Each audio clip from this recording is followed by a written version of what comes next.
Berdoa selesai. Mendengarkan dengan hikmat lagu kebangsaan Indonesia Raya.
Sambutan Wakil Dekan Akademik Riset dan Kemahasiswaan Fakultas Ekonomi dan Bisnis Universitas 11 Maret kepada Profesor Iza Mafruah kami persilahkan.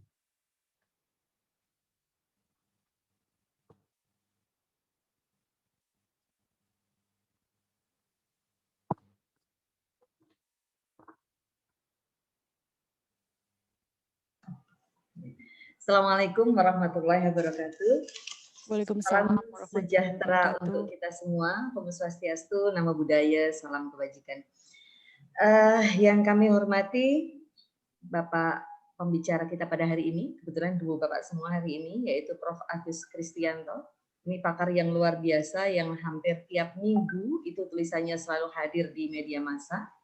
Kemudian Pak Riwi Sumantyo, ini jagoan kita gitu ya, yang sering sekali menyuarakan mengenai masalah perekonomian di media massa. Kemudian di sini juga hadir Bapak Ibu sekalian, para dosen, ada Prof. Huni, saya lihat di sini, kemudian ada Pak Mulyanto, ada Bu Nurul Istiqomah, ada Bu Evi Grafitiani, Bu Selvi, dan mungkin masih ada banyak lagi yang tidak bisa saya sebutkan satu persatu, serta adik-adik sekalian yang sangat luar biasa, yang hari ini bersemangat untuk mengikuti seri pelatihan mengenai penulisan artikel populis di media massa.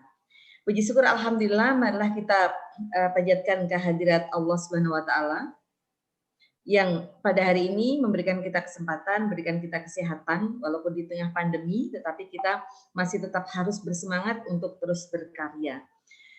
Yang selanjutnya saya menyampaikan permohonan maaf dari Pak Dekan. Seyogianya hari ini Pak Dekan mau hadir sendiri bersama dengan Bapak Ibu dan adik-adik sekalian bersamai di pelatihan ini, tapi ini baru saja ada tamu gitu ya dari universitas, sehingga mohon maaf kepada adik-adik sekalian. Kemudian perlu kami sampaikan bahwa agenda kita ini merupakan agenda lanjutan dari yang sudah kita lakukan pada hari Senin kemarin. Jadi pada hari Senin kita melakukan pelatihan untuk sosialisasi dan pelatihan PKM, hari Selasa maaf ya, penulisan PKM yang merupakan salah satu peluang bagi mahasiswa-mahasiswa kita untuk mengasah jiwa menulisnya khususnya di penelitian, kemudian kewirausahaan dan pengabdian masyarakat. Pelatihan itu cukup banyak yang rawuh, kebetulan yang hadir itu hampir sekitar 1.400 peserta karena memang kita share ke seluruh universitas dan beberapa perguruan tinggi yang ada di Indonesia. Harapan kita sosialisasi ini bisa bukan hanya memberikan kemanfaatan buat adik-adik kita, tapi juga kemanfaatan bagi teman-teman kita, teman mahasiswa kita yang berada di luar UNS. Selanjutnya pelatihan ini adalah pelatihan yang kedua, yaitu penulisan artikel ilmiah. Jadi kalau kita lihat di Indonesia saat ini itu kan ada stakeholder yang biasa kita sebut dengan pentahelik gitu ya. Ada akademisi, ada bisnis, ada community, ada government, dan yang satu lagi adalah media. Karena media merupakan salah satu corong yang akan memberikan kesempatan kepada kita untuk menyampaikan isi pikiran kita. Jadi kalau kita mungkin hanya membicarakan saja, hanya memikirkan saja, mungkin tidak ada orang yang tahu, tetapi ketika kita menuliskan gitu ya, orang-orang akan tahu ide kita, dan mungkin itu akan menjadi sebuah virus baik yang bisa menyebar. Kemudian ada satu lagi informasi yang akan kami berikan bahwa bidang satu, yaitu Akrima, Akademik Riset dan Kemahasiswaan, itu bekerja sama dengan media sosial gitu, istilahnya media ilmiah yang ada di sosial, yaitu IDN Times. Ya, di sana nanti teman-teman itu bisa mempunyai satu kolom yang disebut dengan kolom mahasiswa bicara. Ini sudah kita sepakati kerjasamanya, gitu. Kita tinggal menandatangani MOU, sehingga nanti adik-adik ketika ingin menyampaikan pemikirannya itu juga bisa dimasukkan melalui IDN Times itu. Nanti kita akan hargai sebagai salah satu bentuk SKPI yang bisa kita daftarkan di Smart. Karena perlu diketahui juga bahwa saat ini ketika adik-adik ini lulus dari UNS itu bukan hanya dibekali dengan ijazah saja, tetapi juga dibekali dengan SKPI dan sertifikat. Karena sekarang perusahaan itu kan banyak yang tidak hanya melihat lulusan itu dari nilainya saja, dari perguruan tingginya saja, tetapi juga dari apa yang dia pegang sebagai soft skill.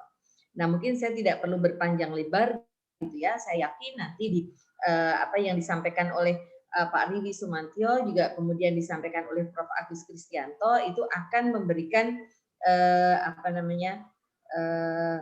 pemahaman wacana bagi adik-adik untuk bisa menulis di artikel di media massa atau penulisan populis yang tentu saja pasti ada trik-trik yang berbeda yang akan disampaikan oleh beliau berdua.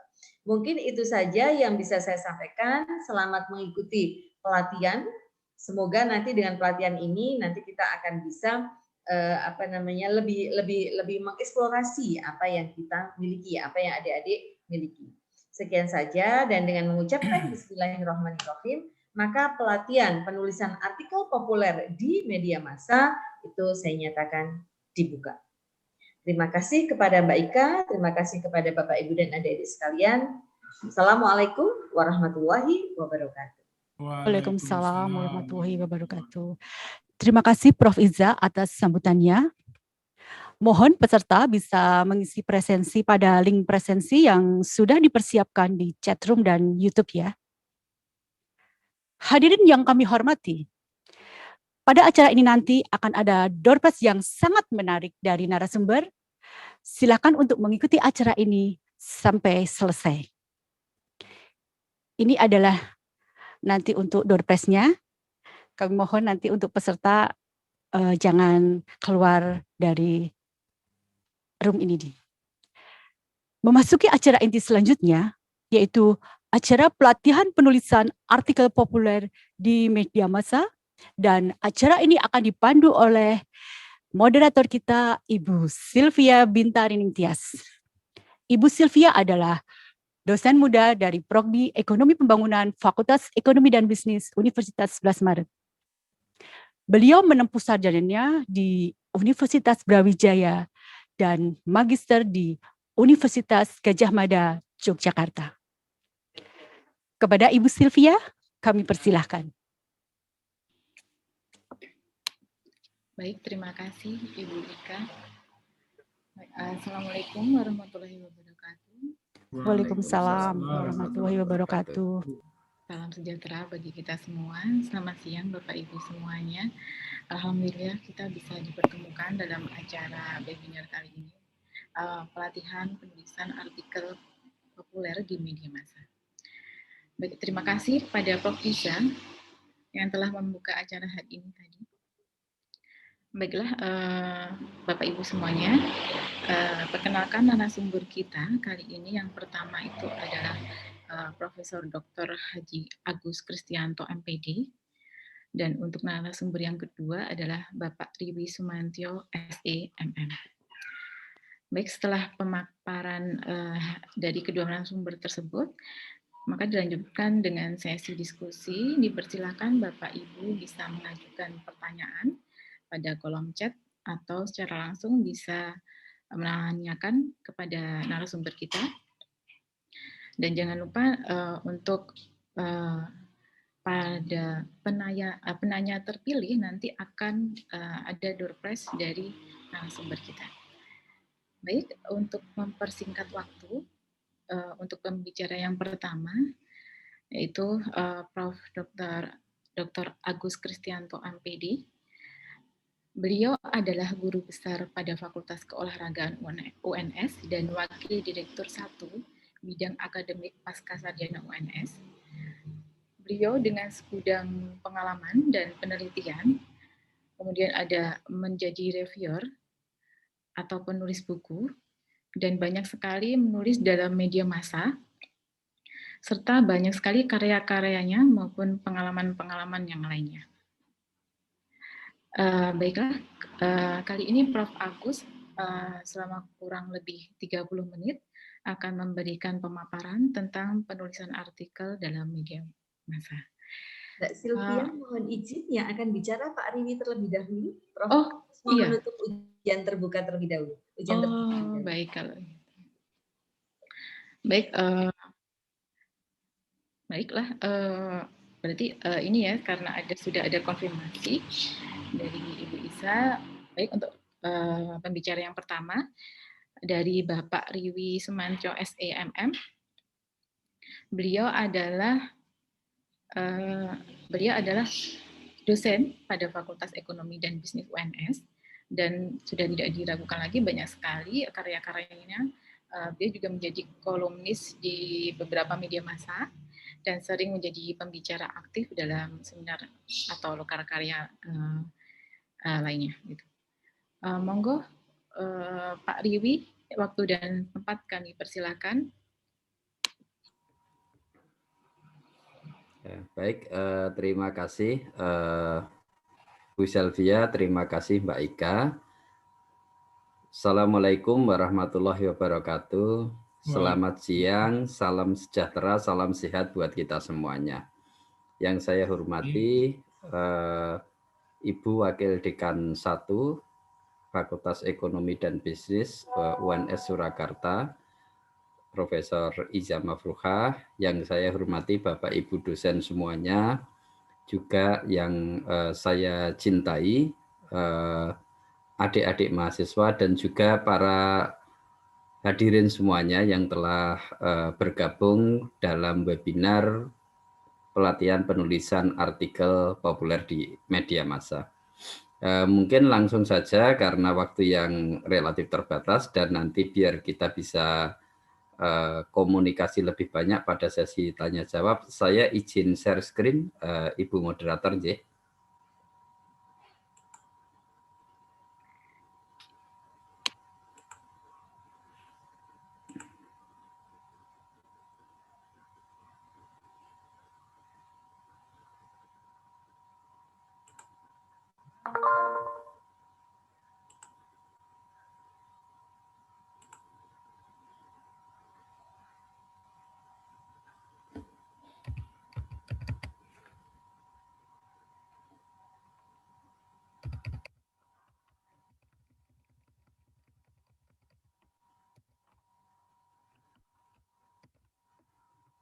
Ya, oke. Baik, terima kasih. Langsung saja saya mulai.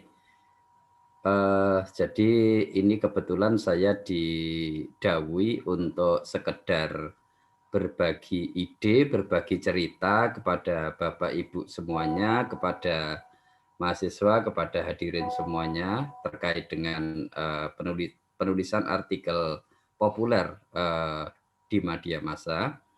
Kebetulan pada siang hari ini saya mengambil judul atau mengambil tema menulis dan impian merubah dunia. Ya, mungkin judulnya kelihatan menggelegar seperti itu.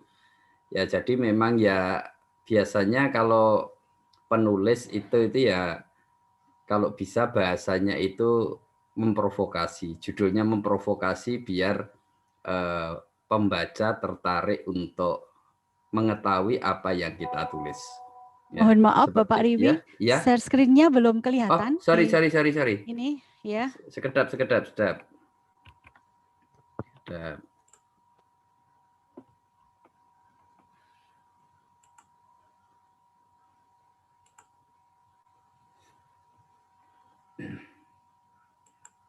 Bentar, Mbak.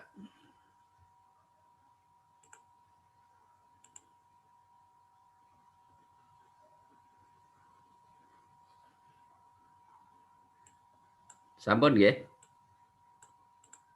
Sampun Bapak. Oh, Sampun nggih, Bapak matur. sudah Matur nuwun. terlihat Ngapun, di ngapunten. layar. Nggih. Nggih, ngapunten. Saya slideshow dulu. Oke, saya ulangi. Jadi judul yang saya ambil menulis dan impian merubah dunia. Jadi seperti tadi saya sebenarnya judul ini bukan apa-apa, sekali lagi sekedar ingin memprovokasi supaya kita semua tertarik untuk mengetahui. Ya biasanya penulis itu punya style seperti itu kira-kira. Kemudian langsung saja saya masuk ke paparannya. Jadi ini kutipan yang saya ambil dari Gus Dur. Beliau mengatakan, jadi kalau seorang fakih itu bisa mendekati Allah, bisa mendekati Tuhannya, itu dengan ibadahnya. Seorang seniman bisa mendekati Allah dengan karya seninya, dan seorang penulis bisa mendekati Allah dengan tulisannya.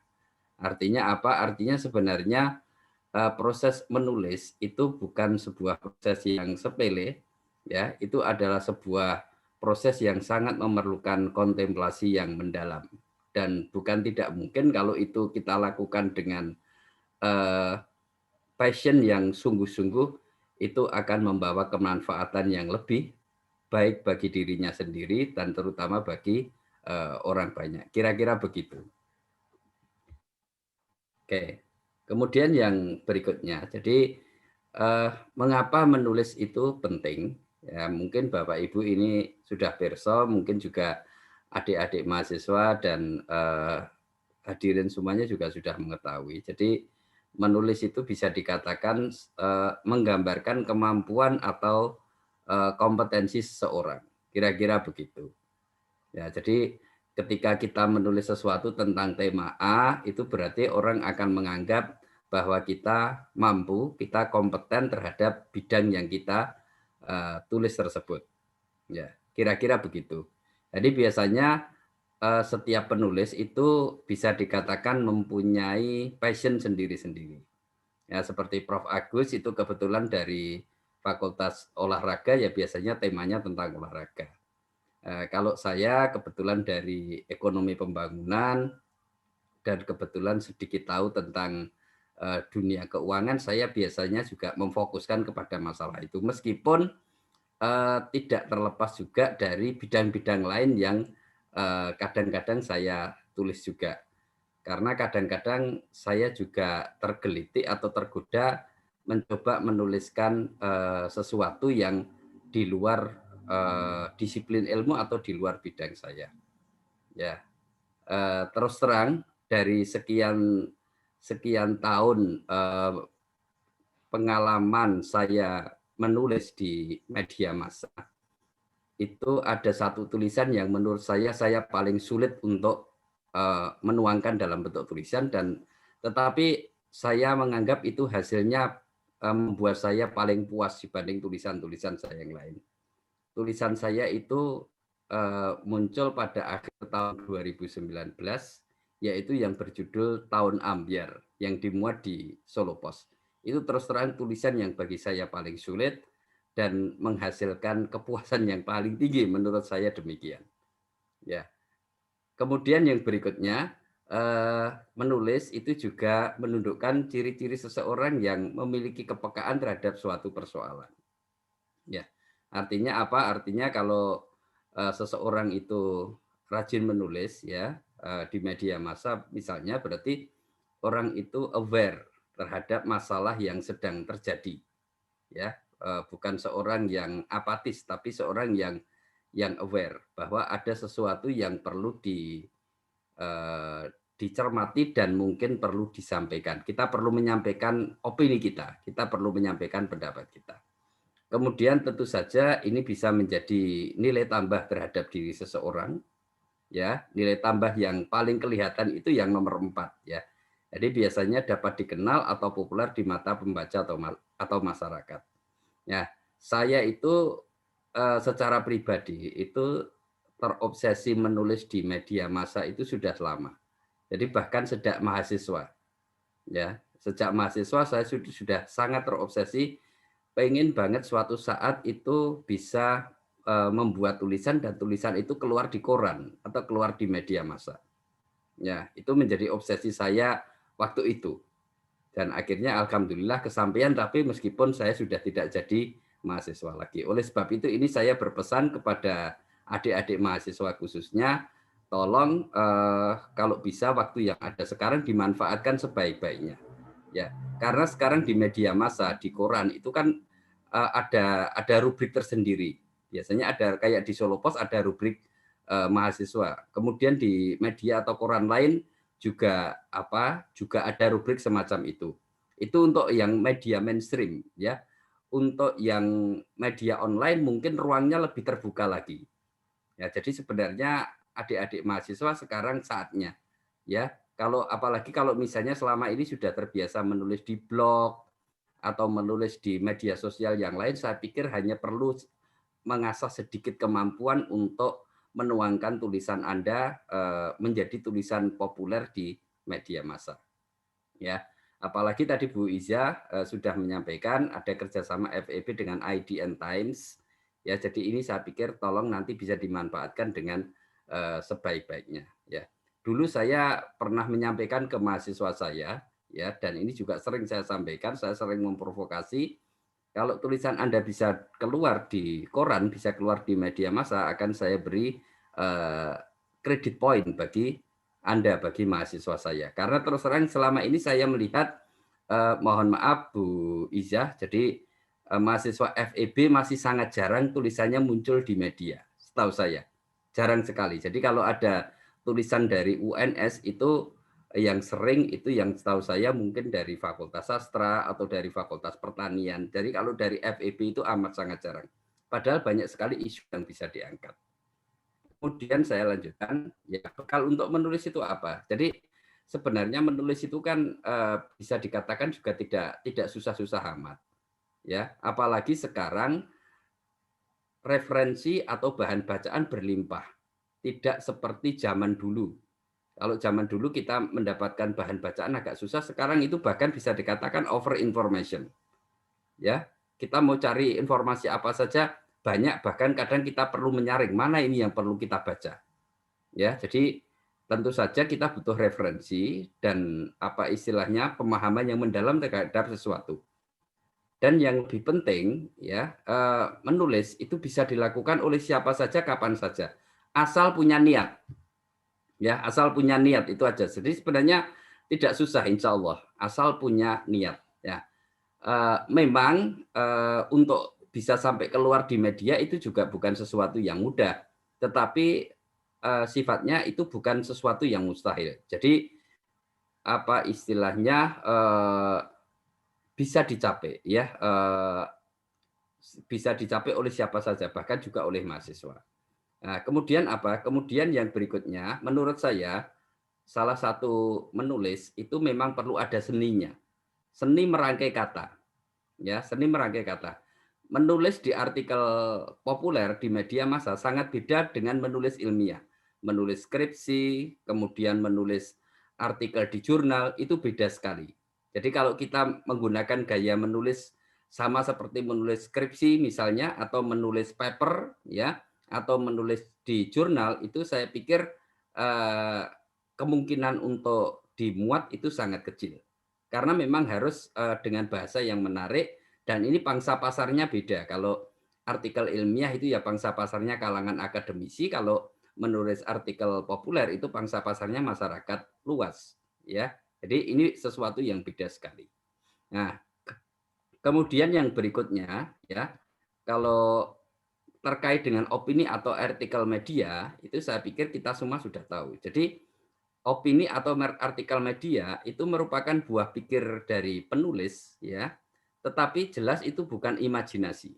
Meskipun saya mendapati beberapa tulisan yang kadang-kadang istilahnya tidak melulu menyajikan fakta yang ada, tapi kadang-kadang itu merupakan buah imajinasi atau dalam tanda petik khayalan dari penulisnya. Tapi ya nggak apa-apa. Tetapi secara umum penulis itu menuliskan sesuatu, menuliskan idenya itu tentu saja berdasarkan fakta-fakta yang ada.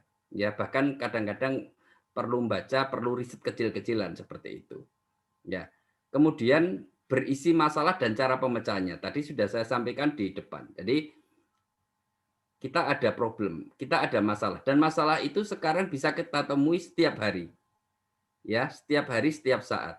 Jadi sekali lagi, ini permasalahannya adalah mau atau tidak kita melakukannya, ya, mau atau tidak kita bisa menulis apa saja, ya.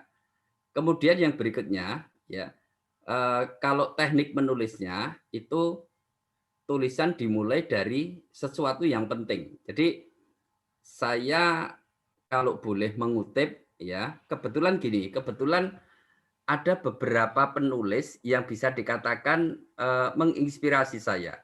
Tadi saya sampaikan saya itu terobsesi menulis sejak masa kuliah. Jadi saya itu dulu senang sekali baca tulisannya Cak Nun, baca tulisannya MH Ainun Najib. Kemudian mulai tertarik bidang-bidang yang lain. Saya membaca apa saja, tidak hanya masalah ekonomi, masalah terkait olahraga saya baca, masalah terkait sastra, terkait seni saya baca. Jadi saya biasanya punya penulis-penulis favorit. Jadi misalnya tulisan Cak Nun itu saya senang. Kemudian kalau di bidang sosial tulisan dari Romo Sindu, ya, Romo Sindunata itu hampir tidak pernah saya lewatkan. Kemudian dulu ada ahli filsafat Pak almarhum Heri Priyono, ya, kalau nggak salah, itu juga hampir tidak pernah saya lewatkan. Jadi saya ada beberapa penulis favorit. Kalau sekarang itu saya kebetulan lagi senang sekali menulis atau membaca karya-karya yang disampaikan oleh Agus Nur misalnya, yang sastrawan itu. Jadi apa saja, ya. Saya biasanya mengambil inisiatif, termasuk Gunawan Muhammad, itu saya juga senang. Kemudian kalau misalnya kita mengutip sumber, ya itu sebaiknya disebutkan sumbernya, meskipun penyebutannya tidak harus sedetail, tidak harus seketat aturannya pada penulisan jurnal. Nah, kemudian hal-hal yang perlu diperhatikan ketika menulis artikel media. Jadi yang pertama apa? Tentu saja aktualitas tulisan. Ya, tulisannya harus aktual, harus sesuai dengan yang ada. Ya, terutama dikaitkan apa? Terutama dikaitkan dengan momentum yang tengah terjadi di masyarakat. Kalau misalnya momentumnya sekarang masalah economic recovery pasca pandemi misalnya, ya kita menulis tentang itu. Dan mohon diperhatikan, kalau bisa begitu ide itu muncul dalam benak kita, segera saja dituangkan. Karena sekali lagi ini masalah momentum. Begitu kita telat sedikit menyampaikan buah pikiran kita, itu sudah akan menjadi, mohon maaf, tulisan yang basi. Ya, tulisan yang basi. Kadang keduluan oleh yang lain. Jadi momentum ini penting sekali. Sekali lagi beda dengan menulis artikel ilmiah yang perlu pendalaman yang sangat cermat, perlu riset yang sangat mendalam. Kalau penulis artikel populer itu begitu kita ada ide, sebaiknya itu langsung disampaikan. Ya, seperti itu. Kemudian yang berikutnya, pembuatan bahasa, kalau bisa ya bahasanya yang lugas saja. Bahasanya jangan bertele-tele. Ya, kita perlu membedakan kalau menulis artikel opini itu ada dua hal. Satu ada news, dua ada views. Ya, news itu berita yang misalnya terkait fenomena, misalnya kita mau menyoroti perkembangan ekonomi Indonesia terkini yang terkait dengan misalnya keluar laporan pertumbuhan ekonomi kuartal ketiga 2020. Nah, kita tidak perlu menyampaikan secara bertele-tele, oh ini ekonomi Indonesia kuartal ketiga tumbuh sekian dan seterusnya dan seterusnya. Tidak perlu karena itu dianggap pembaca sudah tahu. Kita hanya perlu mengutip sedikit saja, kemudian kita langsung masuk ke views kita. Pandangan kita apa terhadap fenomena yang ada. Karena apa? Karena kolom di media itu sangat terbatas. Ya, kolom di media sangat terbatas. Kalau kita menyampaikan tulisan terlalu banyak, nanti akhirnya juga akan diedit oleh bagian redaksi dan kadang-kadang itu menjadi menjadi sesuatu yang merepotkan. Jadi kalau bisa itu bahasanya lugas saja, straight to the point. Kira-kira begitu. Kemudian yang ini kebaruan atau originalitas tulisan atau novelty-nya apa? Kita menyampaikan sesuatu itu kebaruannya apa? Ide yang kita sampaikan itu apa? Ini penting sekali, ya penting sekali. Apalagi kalau kita berniat mengirimkan tulisan ke media mainstream yang tingkat kompetisinya dalam tanda petik itu tinggi sekali. Jadi misalnya Kompas, ya itu mungkin di redaksinya Kompas itu sehari tulisan artikel yang masuk itu bisa ribuan. Ya kalau kita hanya menyampaikan yang biasa-biasa saja, ya itu kecil kemungkinan untuk dimuat. Jadi perlu ada originalitas. Dan saya pikir Kompas itu sangat detail, sangat ketat ketika mau mengeluarkan tulisan di media mereka. Ya. Kemudian yang berikutnya, artikel yang bisa keluar di media cetak itu menurut saya relatif lebih sulit daripada keluar di media online. Ya, karena sekali lagi kalau media online itu kadang yang perlu cepat. Kalau media cetak itu saringannya banyak.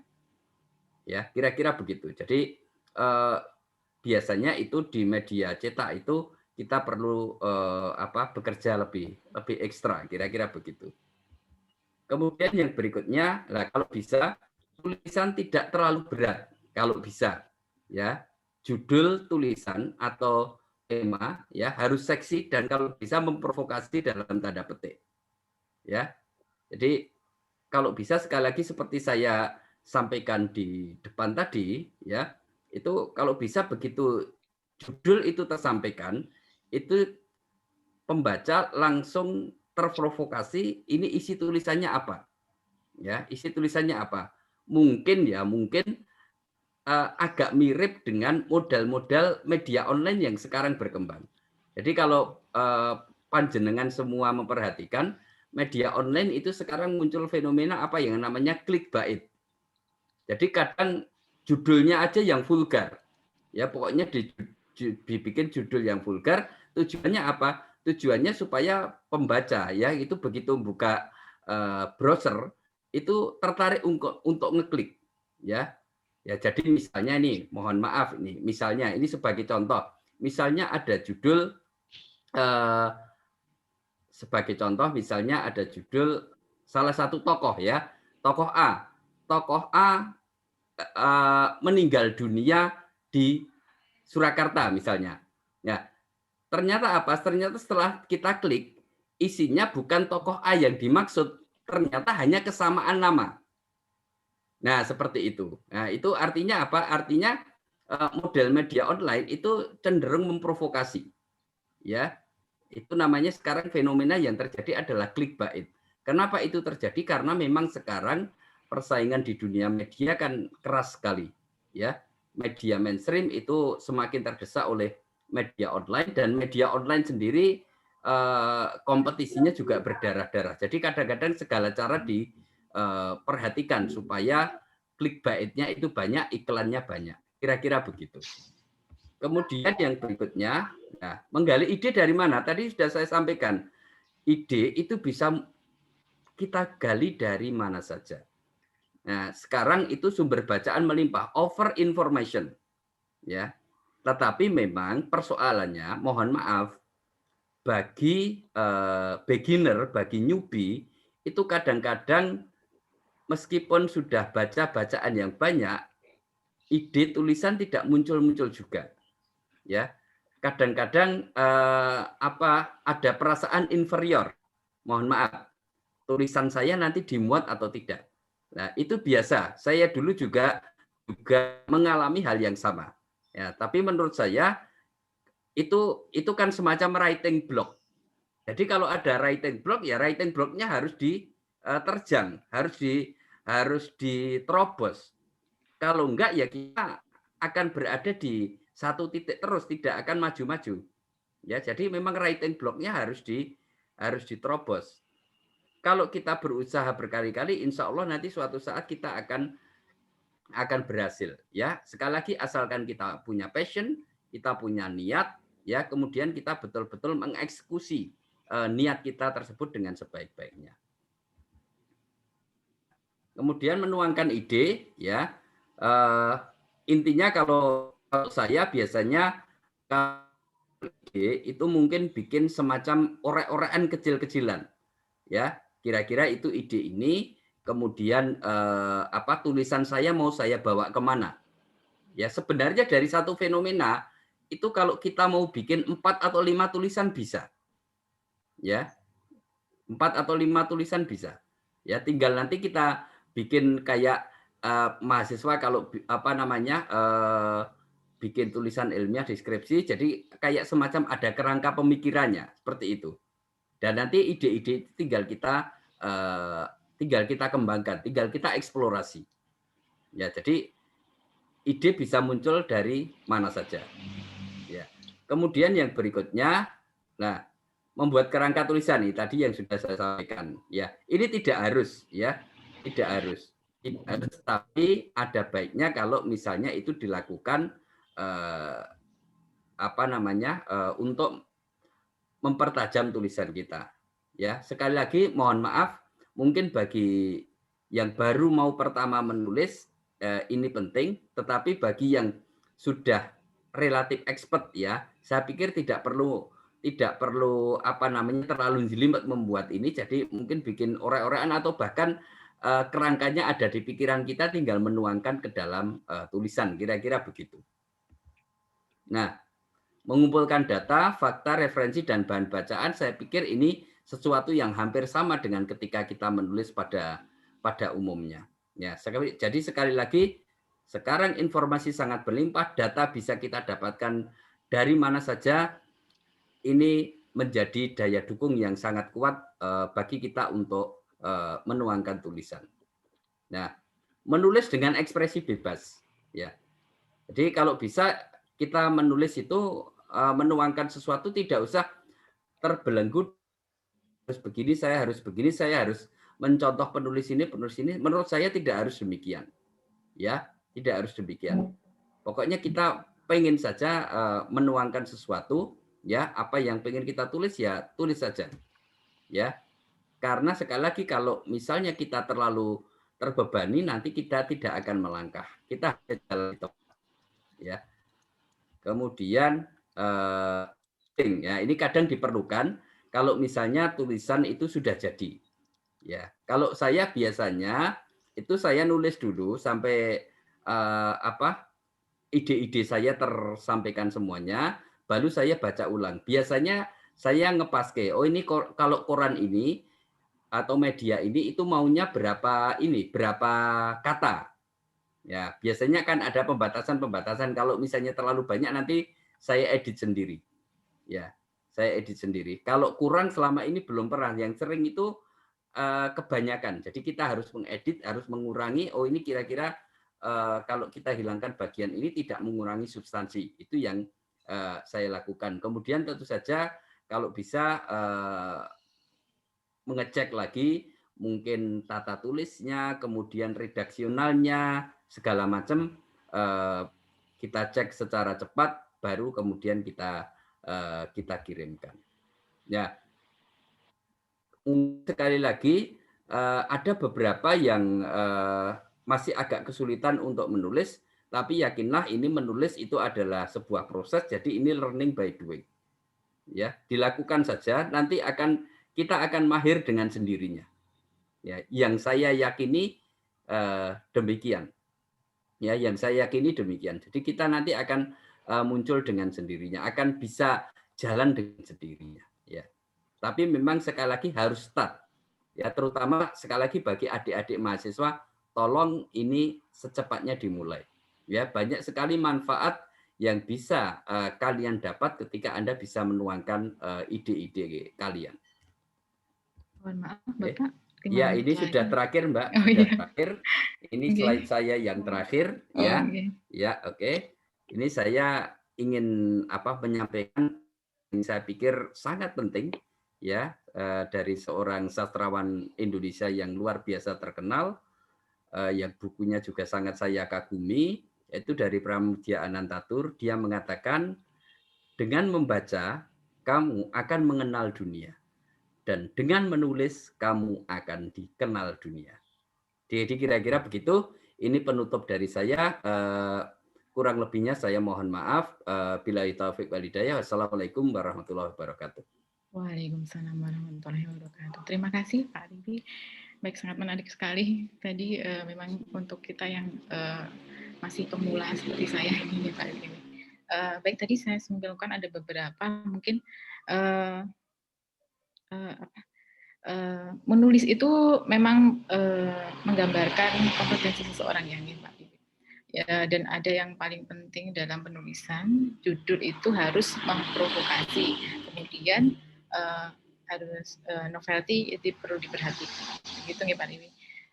Baik, untuk pembicara berikutnya Bapak Prof. Dr. Agus Kristianto MPG, apakah sudah ada Prof. Agus? Ya, alhamdulillah saya sudah ada sejak dulu gitu kan ya. Selamat siang Prof. Agus. Baik. Matur nuwun. Ini saya sudah masuk ini ya.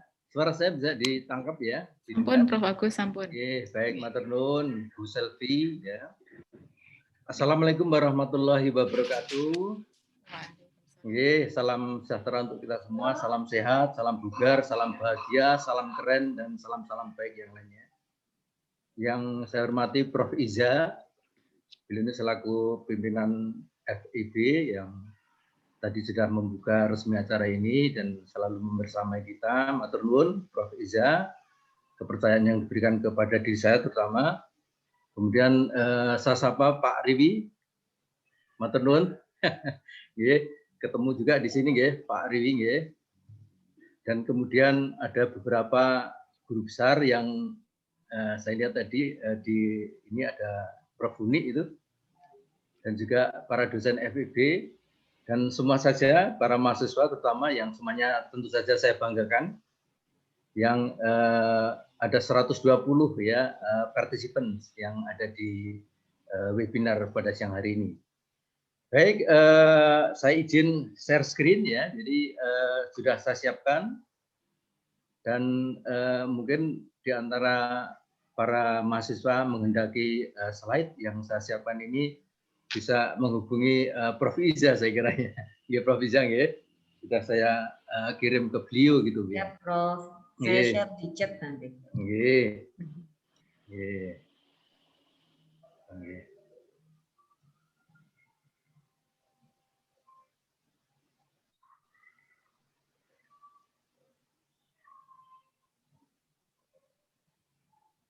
Bisa lihat ya, bisa tampak sudah?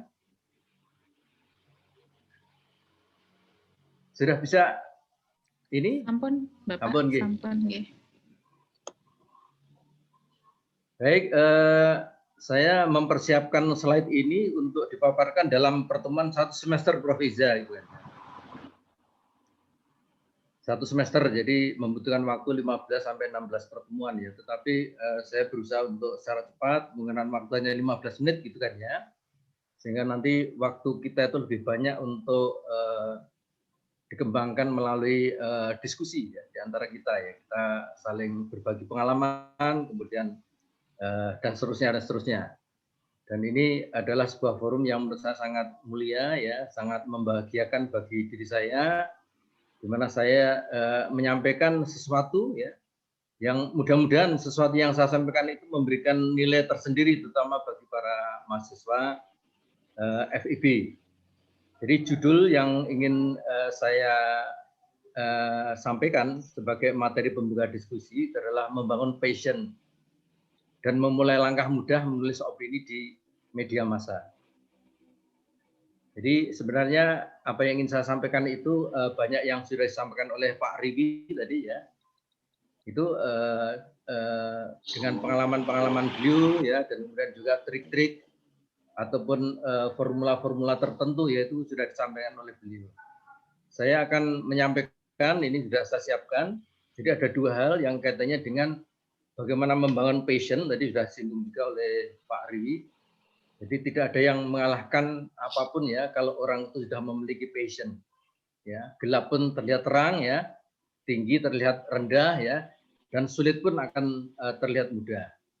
Dan kemudian passion itu kita integrasikan dengan keinginan kita untuk memulai langkah muda menulis opini di media massa. Itu ada dua hal itu sebenarnya yang ingin saya sampaikan. Kita mulai dulu. Keuntungan menulis opini di media massa tadi sudah disinggung beberapa, ya. Jadi, wah ini kok mencolot sendiri, ya, bentar, ya.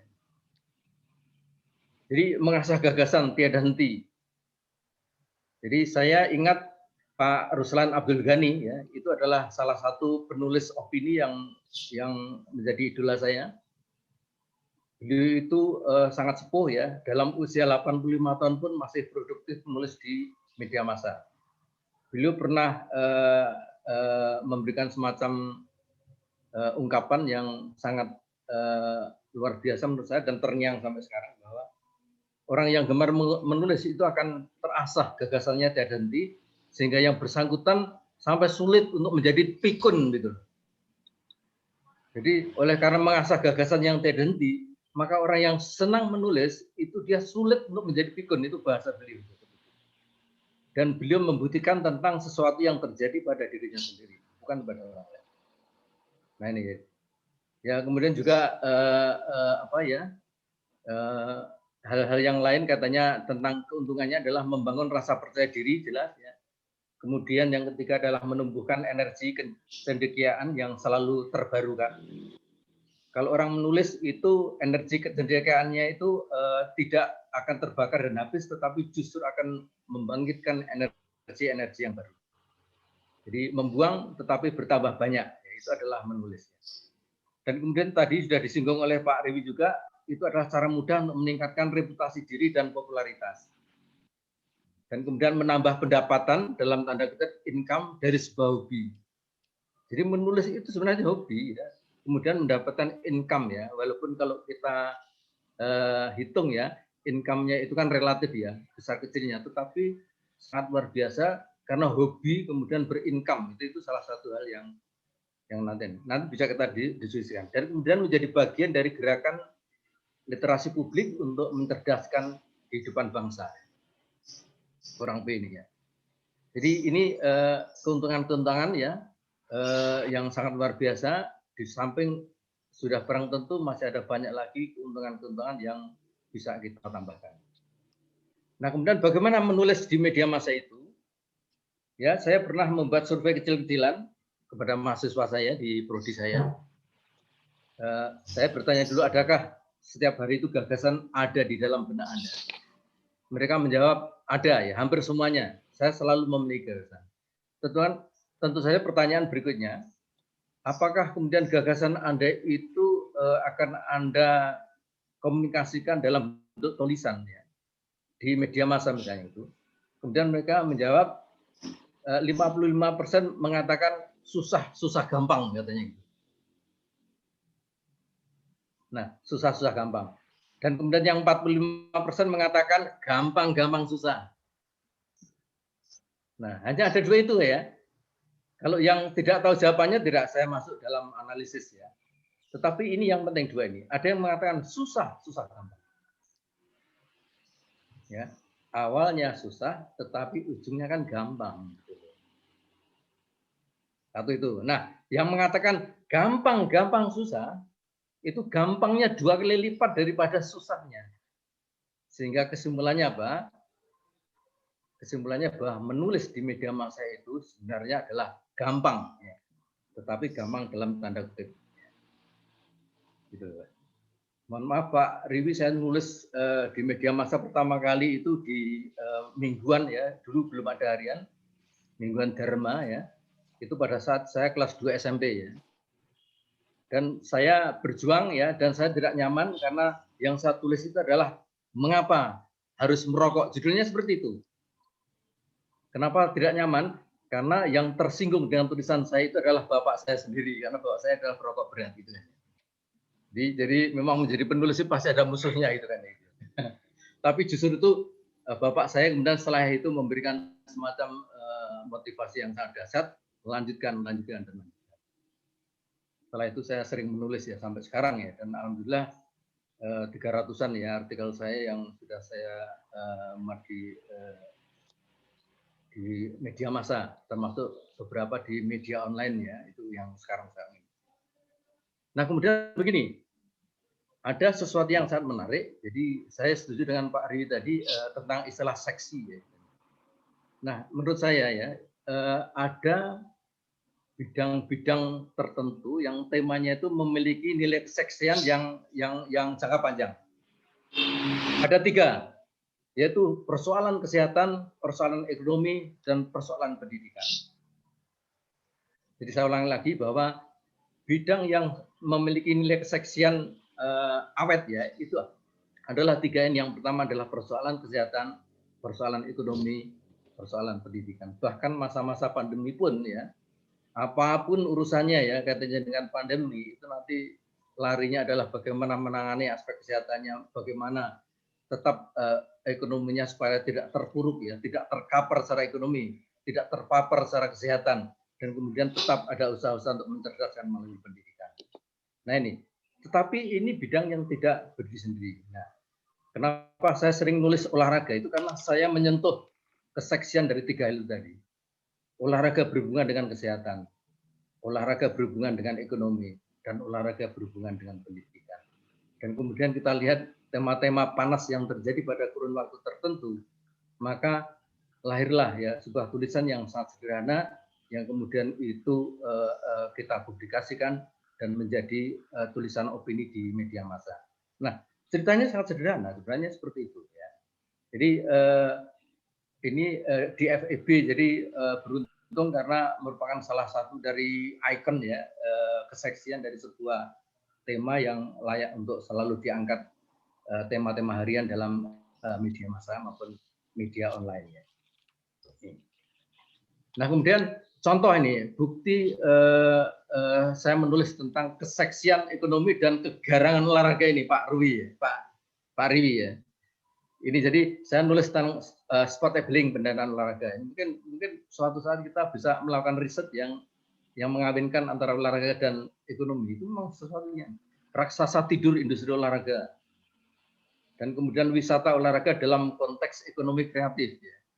Koridor kesejahteraan olahraga dan joglo semar mais. Ya.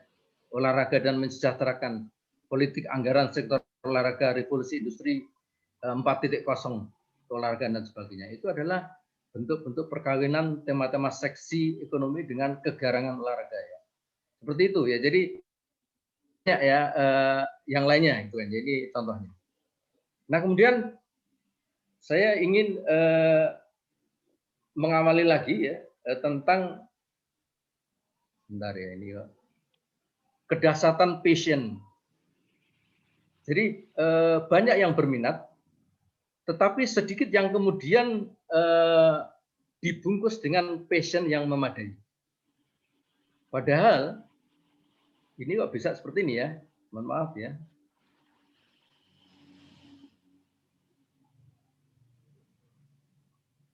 Bisa saya lanjutkan ya? Kedahsyatan passion ini seperti itu ya. Jadi kalau orang hanya berminat saja dia bergerak, tetapi belum tentu dia mau melakukan lompatan ketika menghadapi kendala yang ada di depan. ya ada jalan yang berlubang atau jalan rusak, dia akan berhenti. Tetapi orang yang berpassion itu dia akan melakukan aksi terbang, ya, melompat dan sebagainya. Nah, kita lanjutkan.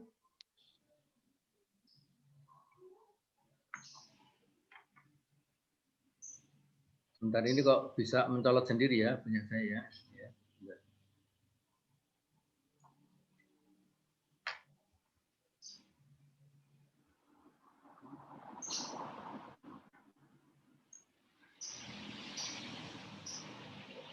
Nah, sekarang kita mencoba untuk mengawali dengan melihat kata kunci pembuka karya. Ya, aduh, ya sebentar, ini kok mencolot sendiri ya. Nah, ini ya, kata kunci pembuka karya itu ada 3 kata kuncinya. Mohon maaf, ini ada apa ya? Jadi persoalan tema aktual, kemudian media massa, dan juga karya esai. Ini adalah 3 kata kunci. Yang pertama adalah tema aktual. Bukan asal sesuatu yang sensasional, tapi tema yang layak untuk ditulis secara ilmiah populer. Karena opini itu adalah karya ilmiah populer. Ya, mohon maaf ya, jangan sekali-kali mengangkat tentang berita-berita panas kaitannya dengan gosip artis dan sebagainya. Itu. Nah, kemudian kunci yang kedua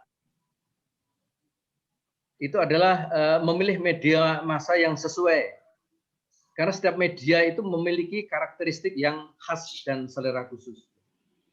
Dan kemudian yang keempat adalah bagaimana memahami tentang kunci karya esai. Diwujudkan dalam sebuah opini ilmiah populer. Yang standar tentu saja. Nah, itu judul harus bermagnet, ya. Kemudian anatomi tulisannya ideal, deskripsinya, narasinya runtut, ya. Argumentatif, ya. Volumenya tulisan padat, dengan gaya bahasa yang lentur. Jadi bahasa yang kaku itu tidak diterima di dalam kasanah para pembaca opini, ya. Karena itu kandangnya tidak di situ. Jadi gaya bahasa yang lentur itu adalah bahasa populer yang bersahabat, mengeluarga dan sebagainya. Baik, kemudian 5M. Ya, 5M. Jadi bukan hanya mencuci tangan, ya, menggunakan masker dan sebagainya. Mohon maaf, ini kok bisa mencolot sendiri, kenapa ya? Bentar ini. Apanya ini ya? Sudah Bapak, sudah enggak ini? Sudah ya? Loh, ini, oh, ini goyang lagi. Goyang lagi, nggak tahu ini ya.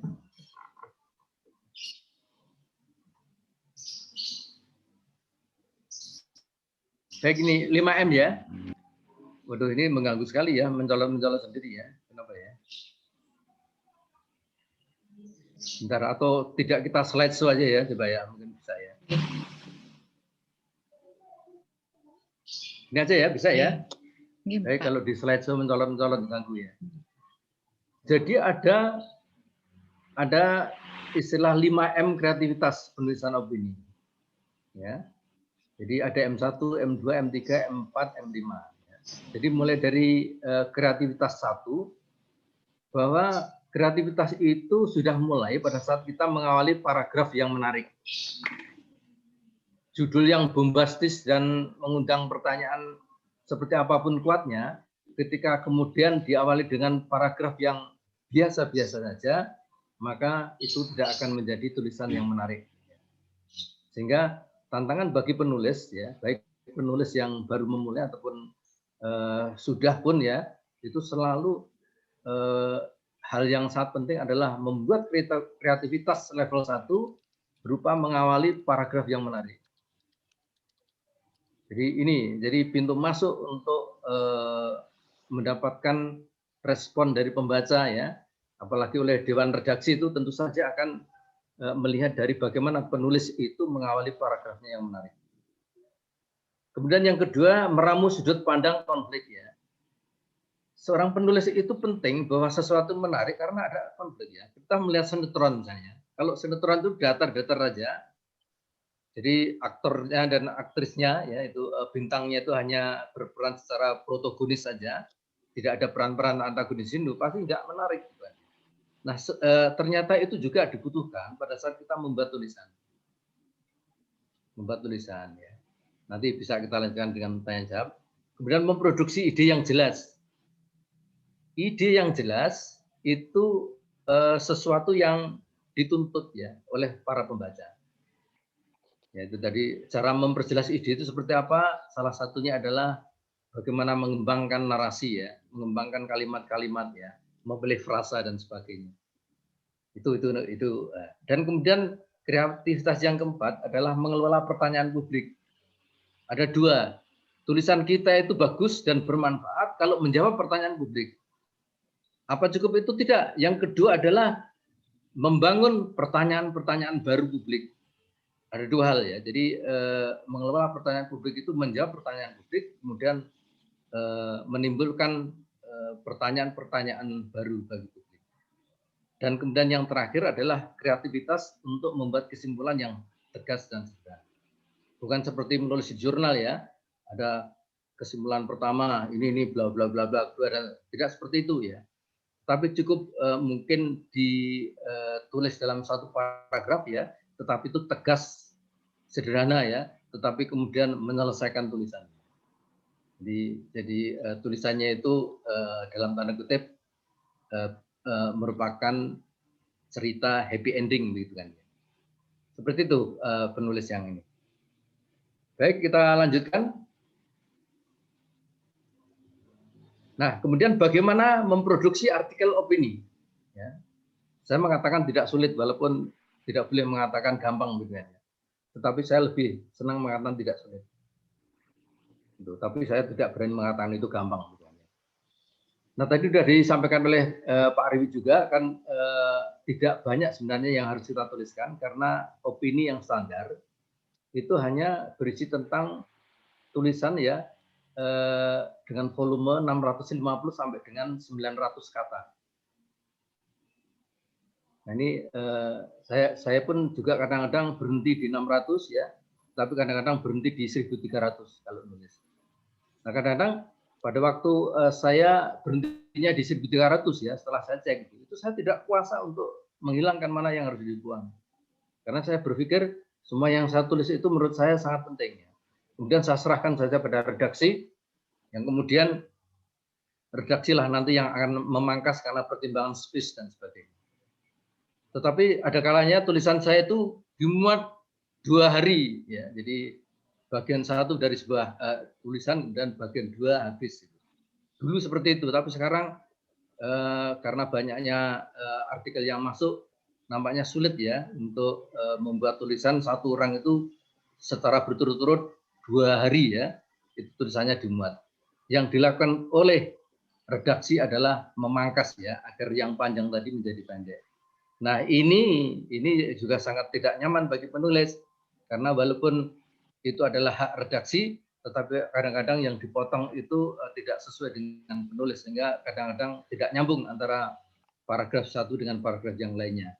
Sementara paragraf yang dihilangkan itu sebenarnya sesuatu yang menurut kita layak untuk dibaca oleh pembaca. Ini kadang-kadang tidak senangnya penulis itu seperti itu. Dimuat itu senang sekali ya, tetapi dibuang bagian yang ditulis itu kadang-kadang membuat hati agak sedikit merana.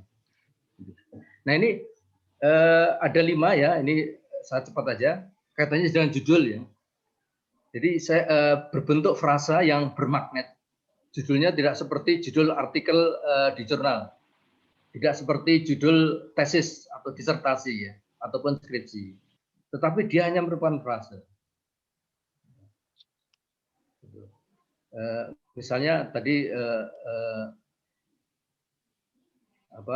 kaitannya dengan cara cerdas membangun mimpi ya, misalnya seperti itu. Ya. Cara hebat meningkatkan imunitas misalnya seperti itu. Sebuah frase yang itu memiliki magnet ya. Ada satu kata sebenarnya di dalam judul itu yang memberikan pusat magnet yang menjadi tulisan kita menarik.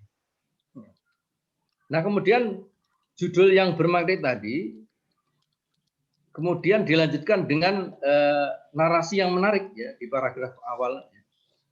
Ya, tadi sudah saya singgung. aktual dan ada sudut pandang konflik yang membutuhkan solusi. Kalau sudah ada solusinya atau tidak memerlukan solusi, itu pasti ya tidak akan dimuat ya, dan pembaca tidak akan membaca tulisan seperti itu. Nah, kemudian isi gagasan ya, pengembangan ide sistematis yang jelas dan sederhana, dan kemudian memberi jawaban pertanyaan publik dan memicu pertanyaan produktif baru yang terbarukan. Dan yang terakhir adalah pernyataan akhir, ini penting ya, closing, yaitu berupa kesimpulan padat dan tegas dalam satu paragraf di ujung tulisan.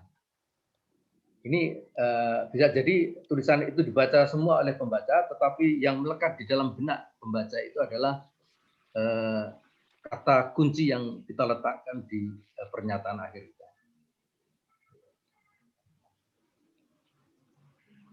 Itu ya. Nah, kemudian kiat khusus ya, saya ditanya. Ini mohon maaf saya bikin ini karena saya kadang-kadang sering ditanya, kiat khususnya apa toh menulis produktif artikel di opini itu. Saya nggak bisa menjawab. Saya tidak bisa menjawab terus terang ya. Hanya saja akhirnya saya saking jengkel dalam tanda kutip, saya menjawabnya ada, tapi cuma satu ya kiat khususnya itu. Ternyata cuma satu kiatnya. Apa? Mencoba memulai.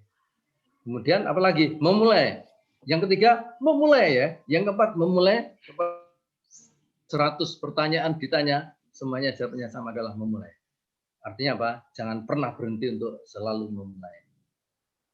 Intinya seperti itu. Nah, kemudian ada refleksi di ujung pemaparan saya ini sebelum kita nanti mengundang untuk melakukan diskusi ya. Artikel yang telah kita susun itu terdiri dari beberapa paragraf. Yang sudah kita susun, baik yang sudah kita kirim ke redaksi, apalagi sudah dimuat. Itu kalau kita lihat, itu hanya terdiri dari beberapa paragraf. Nah, tiap paragraf itu yang di artikel kita itu terdiri dari beberapa kalimat saja. Nah, tiap kalimat itu tersusun dari beberapa kata saja. Tiap kata adalah kumpulan huruf-huruf saja, dan tiap huruf ternyata adalah kumpulan titik-titik. Nah, setiap titik itu adalah gagasan yang selalu hadir dalam kehidupan kita sehari-hari. Haruskah kita membiarkan titik-titik itu terbang sia-sia? Padahal dengan sedikit patience, sekali lagi, sedikit patience saja, titik-titik itu bisa menjadi sebuah karya yang berguna untuk masyarakat. Nah, kemudian yang terakhir, ini biar nanti ada ini.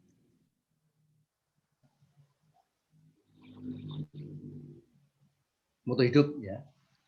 Tugas kita bukanlah untuk menyelesaikan pekerjaan-pekerjaan yang besar. Menulis opini itu bukan pekerjaan yang besar. Namun cukup untuk menyelesaikan pekerjaan-pekerjaan kecil. Tetapi dengan kesungguhan yang besar. Menulis opini itu sesuatu yang kecil, tetapi penulis opini itu pasti memiliki kesungguhan yang besar. Tidak ada beban yang berarti bagi pribadi yang memiliki kesungguhan yang besar. Kuda hadir sebagai sosok yang kuat, bukan karena ia berotot, tetapi ia tidak pernah memandang benda apapun sebagai suatu beban. Terima kasih. Assalamualaikum warahmatullahi wabarakatuh. Terima kasih. Ya. Terima kasih Prof. Agus. Ya baik, tadi jadi orang yang menulis terasa gagasannya dan sulit untuk menjadi pikun gitu, Prof. Agus. Jadi tadi juga Prof. Agus juga menyebutkan bahwa bidang yang seksi di media massa itu atau media massa atau media online itu ada 3. Yang pertama kesehatan, ekonomi, dan pendidikan. Kalau di Fakultas Ekonomi berarti ada dalam bidang seksi di situ ya, Prof. Agus. Betul. Baik, untuk sudah 2 pemateri atau sudah pembicara sudah memaparkan materinya. Baik, monggo silakan bagi ada pertanyaan mungkin bisa dituliskan di kolom chat ataupun bisa langsung dikemukakan langsung kepada narasumber kita dengan raise hand atau tombol raise hand. Kemudian kami bisa unmute nanti. Monggo silakan bagi Bapak Ibu sekalian, Bapak Ibu yang mau bertanya.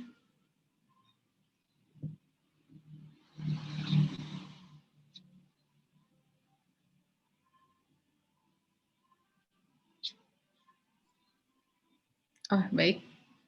Dengan Bapak Mulyanto, monggo Pak Mulyanto, dipersilakan langsung. Iya, terima kasih Mbak Silvi, Prof. Agus, dan Pak Riwi yang kami hormati. Saya kira sangat menarik, dua-duanya sangat produktif. Tapi satu kata tadi yang Pak Agus, Prof. Agus katakan, memulai gitu ya.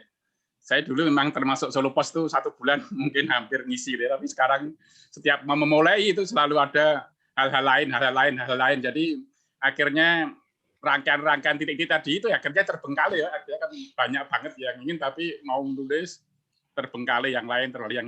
Ya. Sehingga tadi memang sebenarnya redaktur itu atau istilahnya dewan redaksi tidak sangat kaku ya. Saya beberapa kali itu selalu diminta, Pak Mul, datanya tambah, Pak Mul, dikurangi panjangnya gitu. Artinya memang seperti itu. Tapi tadi satu titik yang mungkin nanti Pak Riwi dengan Pak Agus yang memulainya, artinya yang memberikan catatan memulai lah itu artinya kan perlu waktu benar gitu ya. Perlu waktu benar sehari itu pokoknya ya harus ada kesungguhan untuk memulai. Nah, sehingga kan strategi Pak Riwi ketika memulai itu kan mungkin caranya bagaimana, Pak Prof. Agus apalagi ini di Suara Merdeka di mana-mana ada lah. Sehingga mulainya itu kan ada hal-hal yang pengen mengganggu, tidak mengganggu, tapi tetap memulai. Nah, saya kira 2 hari. Artinya Pak Riwi menanggapi strategi memulai, kemudian Pak Agus juga demikian, itu kayak apa? Saya kira demikian, Mbak Selvi, terima kasih. Baik, terima kasih Pak Mul.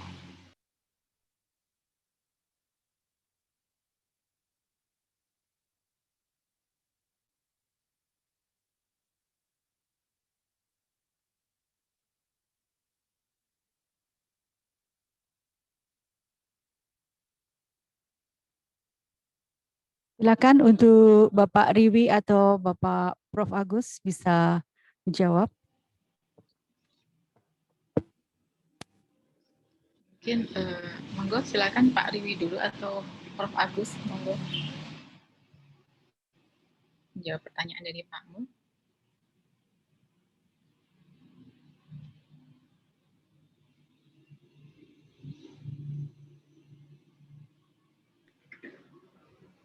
Monggo mungkin Pak Riwi dulu atau gimana?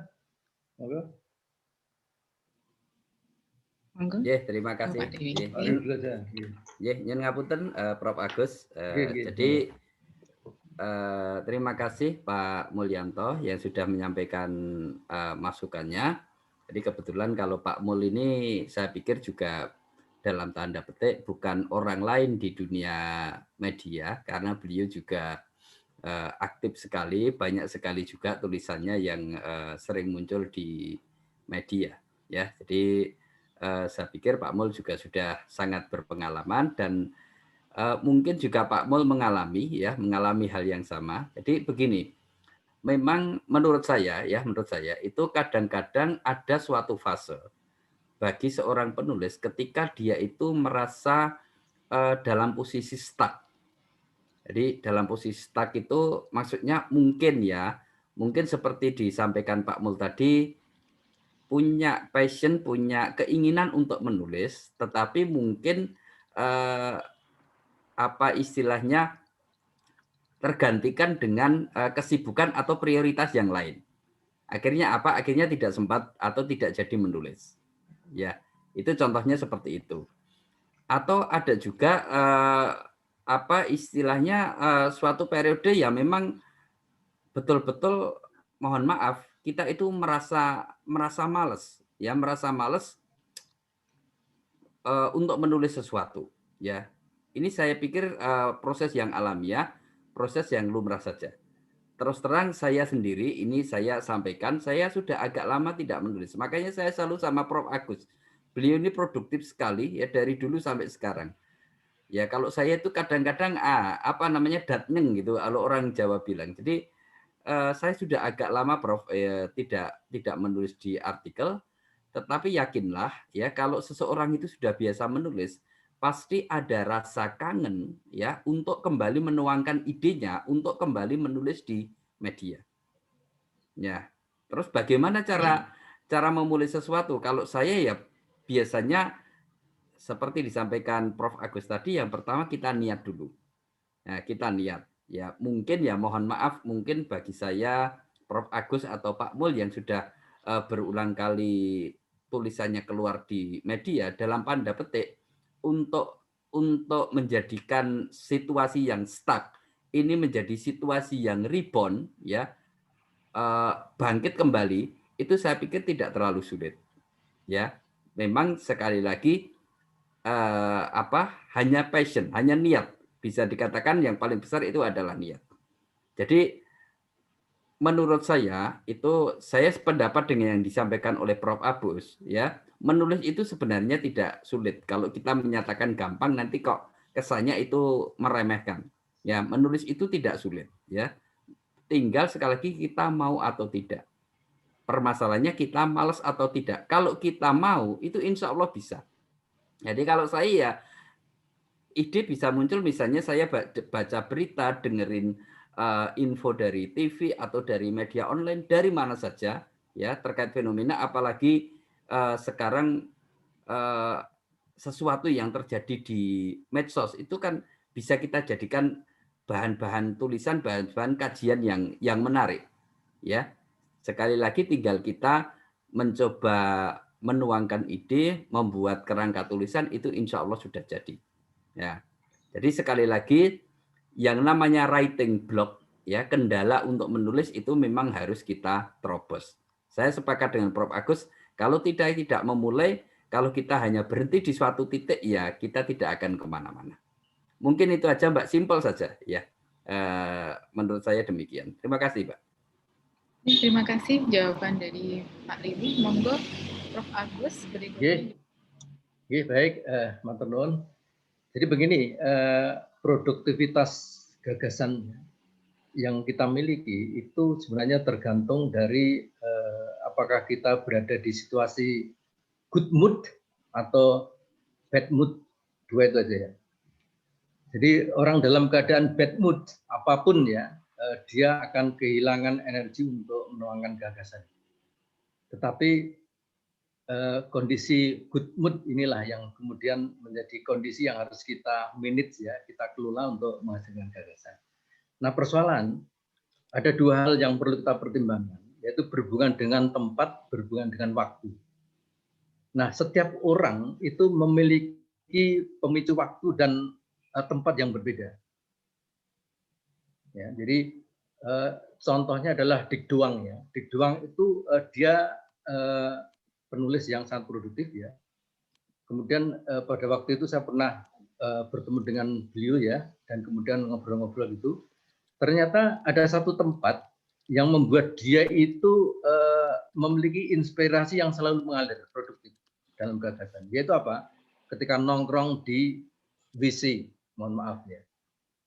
Nah, sehingga itu yang kemudian memberi jawaban kenapa di pojok ruang tamu Dik Doang itu ada kloset. Itu katanya kalau dia kepingin mendapatkan inspirasi, dia tidak duduk di sofa atau di kursi tamu, ya, tetapi duduk di pojok itu kloset. Lalu tentu saja adalah kloset yang bukan second gitu kan, ya, bukan ini ya. Jadi kloset yang masih kloset duduk itu, ya, itu yang masih baru begitu, ya, itu konon seperti itu. Nah, ada orang yang inspirasi kita muncul di tengah keramaian, ada yang muncul di tempat yang sepi. Monggo, setiap orang memiliki sumber-sumber inspirasi. Nah, kalau saya, ya, ini mohon maaf ya, saya tak memberikan semacam rahasia saya. Saya itu justru pada umumnya bisa menulis itu pada saat keadaan kepepet, ya. Kepepet dan menggunakan masa-masa yang darurat. Misalnya begini, pada waktu saya di ruang tunggu bandara, kemudian pesawatnya itu ada pemberitahuan, mohon maaf pesawat nomor ini dengan tujuan Solo karena alasan operasional maka ditunda penerbangannya, ya, kira-kira 50 menit. Ternyata 50 menit itu adalah waktu yang sangat luar biasa bagi saya pribadi, ya. Saya nggak tahu dengan orang. Jadi satu tulisan dan langsung saya email di tempat itu, muncul di Solo Postnya. Nah, ini jadi setiap orang memiliki tempat, ya, memiliki waktu, situasi yang dimana energi good mood-nya itu hadir. Nah, itulah yang saya katakan bahwa walaupun saya mengatakan memulai memulai dari dengan cara apa, pada saat apa kita memulai. Setiap orang itu memiliki karakteristik yang berbeda-beda. Tetapi monggo kita harus mengenali diri kita sendiri pada saat apa toh sebenarnya. Saya itu idenya muncul ketika ada orang bertengkar misalnya itu ya ciptakan ya di lingkungan kita orang selalu bertengkar misalnya seperti itu ya dan sebagainya. Ya monggo ada banyak yang lainnya yang mungkin perlu kita sampaikan, tapi yang jelas jangan pernah berhenti untuk memulai, karena begitu kita berhenti maka kita kehilangan kemampuan berakselerasi, kita menjadi tumpul ya, seperti itu ya. Baik, saya kembalikan ya. Terima kasih Prof. Agus. Ya. Baik, untuk penanya berikutnya ini dari kolom chat ada M. Gilang. Jadi pertanyaannya, bagaimana cara membuat lead atau pendahuluan artikel populer yang baik karena lead artikel populer berbeda dengan tulisan lainnya? Bagaimana agar diksi bisa dimengerti oleh semua orang serta solusi agar opini kita tidak mengambang, begitu. Mungkin ditujukan ke Pak Riwi dan Prof. Agus. Monggo, mungkin Pak Riwi kembali. Untuk terima kasih Bu Sylvia. Jadi pertanyaan dari Mas Gilang ya, kalau nggak salah mahasiswa EP Transfer ini kalau nggak salah ya. Jadi begini Mas Gilang, ketika membuat lead ya, membuat awalan untuk paragraf tadi saya sudah sampaikan. Jadi kadang-kadang redaksi ya, karena banyaknya tulisan yang masuk ya, dan dia dikejar deadline ya, kadang-kadang redaksi sebuah media itu tidak bisa atau tidak memungkinkan untuk membaca artikel kita secara detail, mungkin demikian.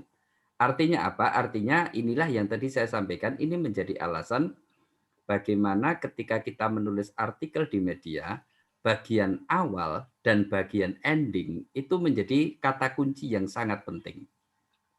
Ya, lah awalnya bagaimana? Ya, ketika membuat paragraf awal supaya menarik pembaca itu gayanya beda-beda. Ya, gayanya beda-beda. Kadang saya langsung istilahnya straight to the point kepada masalah yang ada. Kadang misalnya karena kebetulan saya itu senang dengan sastra, ya kadang saya kutip beberapa penggalan puisi atau penggalan karya sastra dari seseorang. Ya, kira-kira begitu. Intinya apa? Intinya sekali lagi kita menciptakan sebuah kondisi yang bisa dalam tanda petik memaksa pembaca untuk ingin mengerti apa yang kita tulis. Ya, kira-kira itu kalau saya. Ya, kemudian solusinya bagaimana? Ya, solusi itu biasanya kita munculkan pada bagian akhir, pada bagian ending. Nah, saya pikir kalau masalah solusi itu kan kita bisa memasukkan opini kita di situ, meskipun bukan opini yang ngambang atau opini yang ngawur. Tentu saja itu adalah opini yang berdasarkan, sekali lagi tadi kita sampaikan, mungkin berdasar kompetensi kita, atau mungkin berdasarkan hal-hal lain, experience tertentu yang pernah kita temui. Ya, seperti itulah. Itu sebenarnya juga menjadi satu poin penting ketika kita menulis artikel di media. Jadi tidak hanya mengungkapkan sesuatu bahasa Jawanya itu secara ngoyo-woro, tetapi berusaha menyampaikan solusi, menyampaikan ide kita, sekecil apapun ide kita. Ya, sekecil apapun ide kita. Lah, apakah nanti permasalahannya ide kita itu diterima oleh pembaca atau tidak, itu masalah belakangan. Karena kan suatu tulisan, ya satu tulisan saja, itu dibaca misalnya oleh 5 atau 6 orang, itu kan setiap orang akan memiliki interpretasi yang berbeda-beda terhadap tulisan kita. Sama saja dengan sebuah lagu. Kita tahu ada sebuah lagu, ketika lagu itu dinyanyikan oleh penyanyi yang berbeda, kadang diinterpretasikan dengan situasi, dengan lagu, dengan nada yang berbeda. Ya, jadi saya pikir karya tulisan ya, tulisan artikel populer ya, artikel ilmiah populer itu kan sekali lagi agak-agak mirip dengan sebuah karya seni. Ya. Jadi nanti terserah nanti pembaca mau menginterpretasikan seperti apa, tapi tadi disampaikan oleh Prof. Agus kalau bisa ya di akhir tulisan itu dalam tanda petik kita memberikan PR kepada pembaca. Oh, berarti ini ya yang perlu saya lakukan, ini yang perlu saya pikirkan. Ya, itu saya pikir menjadi salah satu indikator tulisan kita itu berhasil memikat dan berguna bagi pembaca atau tidak. Saya pikir begitu ya, Bu Selvi ya. Terima kasih. Terima kasih Pak Riwi. Monggo Prof. Agus. Baik, saya pada waktu masih anak-anak pernah dipanggil oleh bapak saya ya, dan ibu saya. Saya kira mau diberi makanan ya, tetapi ternyata saya disodori ember ya, ember kecil gitu kan ya. Kemudian ember itu di dalamnya ada pulpen, ada penghapus, ada barang-barang lah, pokoknya ada sabun ya, macam-macam. Nah kemudian saya dan adik-adik saya disuruh untuk menuliskan apa yang kamu lihat di dalam ember. Nah ini bercerita tentang bagaimana setiap orang itu membangun diksi yang akan berbeda ya, padahal sesuatu yang ini. Nah boleh ya menulis dari sabun dulu, tidak salah karena sabun memang ada di situ. Ya, penghapus juga boleh, ya mungkin ada sepatu di situ boleh, tidak salah. Yang salah itu kalau kemudian sebagai penulis itu menghadirkan barang-barang lain yang di ember itu nggak ada, itu nanti kebohongan publik, gitu. Seperti itu ya persoalan diksi. Nah, kenapa menarik ya? Menarik itu karena ada ulasan. Kalau hanya menjelaskan tentang barang-barang yang ada di ember itu adalah ini, tidak menarik gitu ya. Karena itu ada bercerita tentang fakta. Nah, yang menarik, yang kemudian menjadi indah, menjadi sesuatu yang memiliki gradasi yang tinggi dalam tulisan di ranah publik, itu ketika keberadaan benda-benda yang dalam ember itu dikaitkan dengan situasi kekinian yang sedang up to date. Nah itulah, jadi banyak orang yang bisa mendeskripsikan tentang apa yang dilihat, tetapi sangat sedikit orang yang berkreatif untuk kemudian membangun diksi yang kemudian dikaitkan dengan situasi-situasi penting ya. Walaupun yang diceritakan itu barangnya sama, mungkin dengan urutan yang berbeda itu menghasilkan sebuah narasi yang berbeda, menghasilkan sesuatu yang berbeda. Seperti itu. Jadi jangan pernah meniru apa yang dilakukan oleh orang lain ya, tetapi kembangkanlah bagaimana Anda bisa memulainya dengan ciri khas yang Anda miliki. Ada 10 penulis pasti memiliki 10 style yang berbeda. Ada 100 penulis, mereka pasti berbeda, 100-100-nya itu tidak sama antara satu dengan yang lain.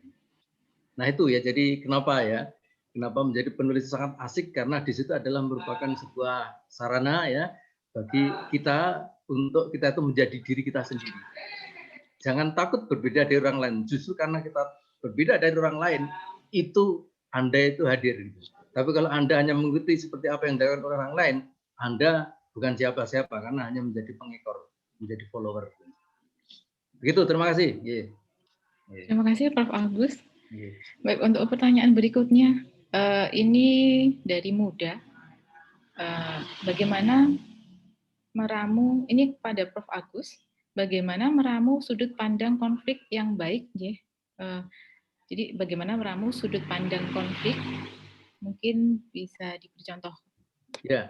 Nih, monggo. Jadi begini, langsung contoh aja ya. Dulu pada waktu banyak masyarakat kita yang kemudian tiba-tiba tergila-gila bersepeda, gitu kan ya, di mana-mana kan ya.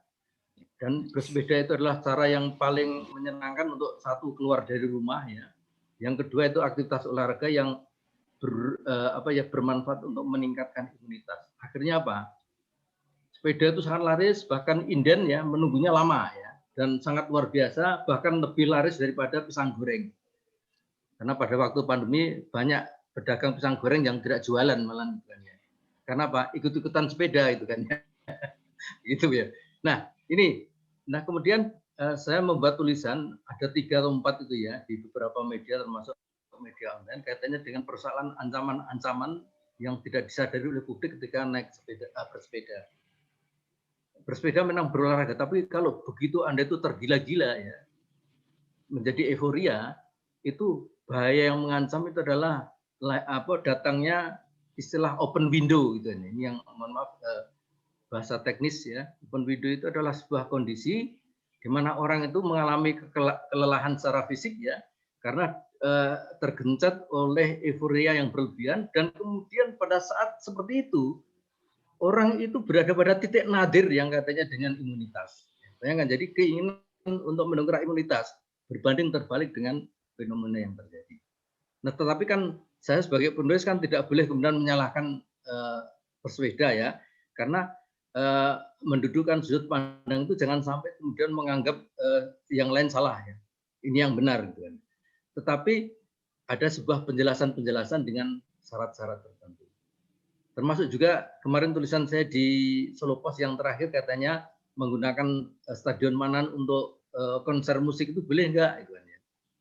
Itu saya mengatakan bahwa kita tidak mengatakan tidak boleh, ini sesuatu yang sangat arogan kalau sampai tidak boleh, karena banyak cerita-cerita di stadion dunia pun itu berhasil ya, menggalang dana kemanusiaan ya untuk Ethiopia dan sebagainya, itu dilakukan di Stadion Wembley di Inggris sana ya, sangat luar biasa. Itu sumbangan spontan yang paling besar seluruh dunia, sebelumnya belum ada, dan itu konser musik kemudian diselenggarakan di stadion. Nah, kalau Manahan seperti itu, nah ini orang-orang yang ngotot nggak boleh itu untuk olahraga. Belum kenapa kan? Nah, akhirnya ada jalan tengahnya, boleh asal seperti ini. Karena apa? Olahraga dan musik itu sama-sama memiliki warisan terbaiknya, yaitu apa? Persahabatan. Nah, itu seperti itu. Jadi tidak ada yang terkalahkan. Jadi olahraga dan musik itu sama. Sehingga di mana-mana ada toko sport and music seperti itu. Di mana-mana itu ada itu. Nggak ada yang nyuruh gitu ya. Artinya apa? Sudah bersahabat, kemudian dua-duanya memang memiliki warisan yang sama, yaitu persahabatan. Nah ini jadi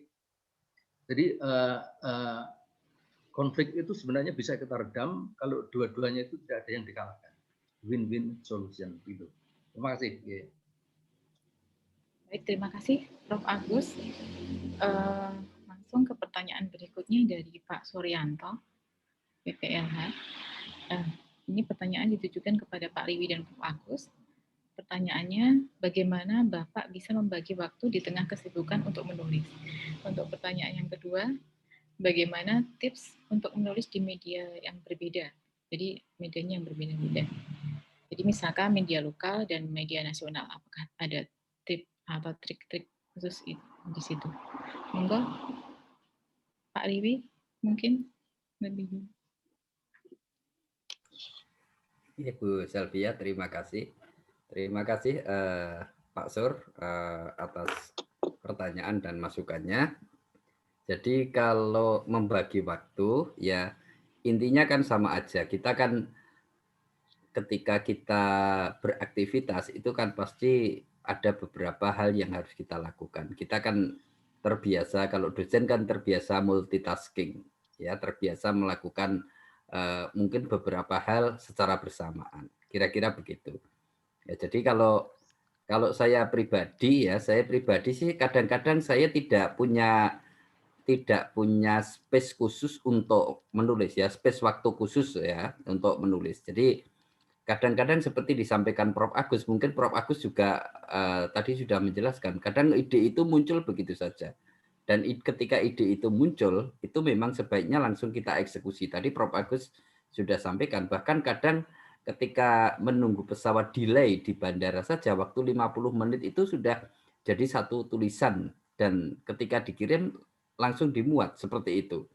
Ya, artinya apa? Artinya kalau saya pribadi, memang saya sepakat tidak perlu menyiapkan space khusus. Tetapi ada beberapa penulis lain yang pernah saya dengar, itu biasanya dia menyiapkan waktu khusus. Misalnya malam hari ya. Jadi ketika siang dia melakukan daily activities-nya, kemudian malam itu mungkin kumpul sama keluarga, sesudah itu dia dalam tanda petik menyendiri. Ya, menyendiri menuangkan ide-idenya. Ada yang seperti itu. Ya. Atau kalau misalnya saya pas posisi Senin sampai Jumat itu kegiatan padat, biasanya saya menyempatkan pas hari Sabtu sama hari Minggu. Ya. Kebetulan saya itu juga mungkin sama dengan Prof. Agus ya. Jadi saya itu juga termasuk mania olahraga, Prof. Jadi Saya termasuk penghobi tenis yang luar biasa. Di samping kalau penikmat, saya hampir penikmat semua cabang olahraga. Jadi saya senang sekali mungkin kapan-kapan bisa wedangan atau ngopi bareng dengan Prof. Agus ini. Jadi kalau ngomongin tema tentang olahraga, insya Allah banyak nyambungnya. Ya, seperti itu. Iya. Makanya saya hampir tidak pernah melewatkan tulisan panjenengan ya, khususnya di Solo Post. Seperti itu. Ya, jadi mungkin begitu ya Pak Sur ya. Jadi masing-masing punya cara yang sendiri-sendiri. Ya. Kemudian yang berikutnya trik menulis di media lokal sama media nasional. Saya pikir tidak ada perbedaan yang terlalu jauh. Memang dewan redaksi itu kadang punya preferensi sendiri-sendiri, termasuk preferensi tema ya. Termasuk preferensi tema.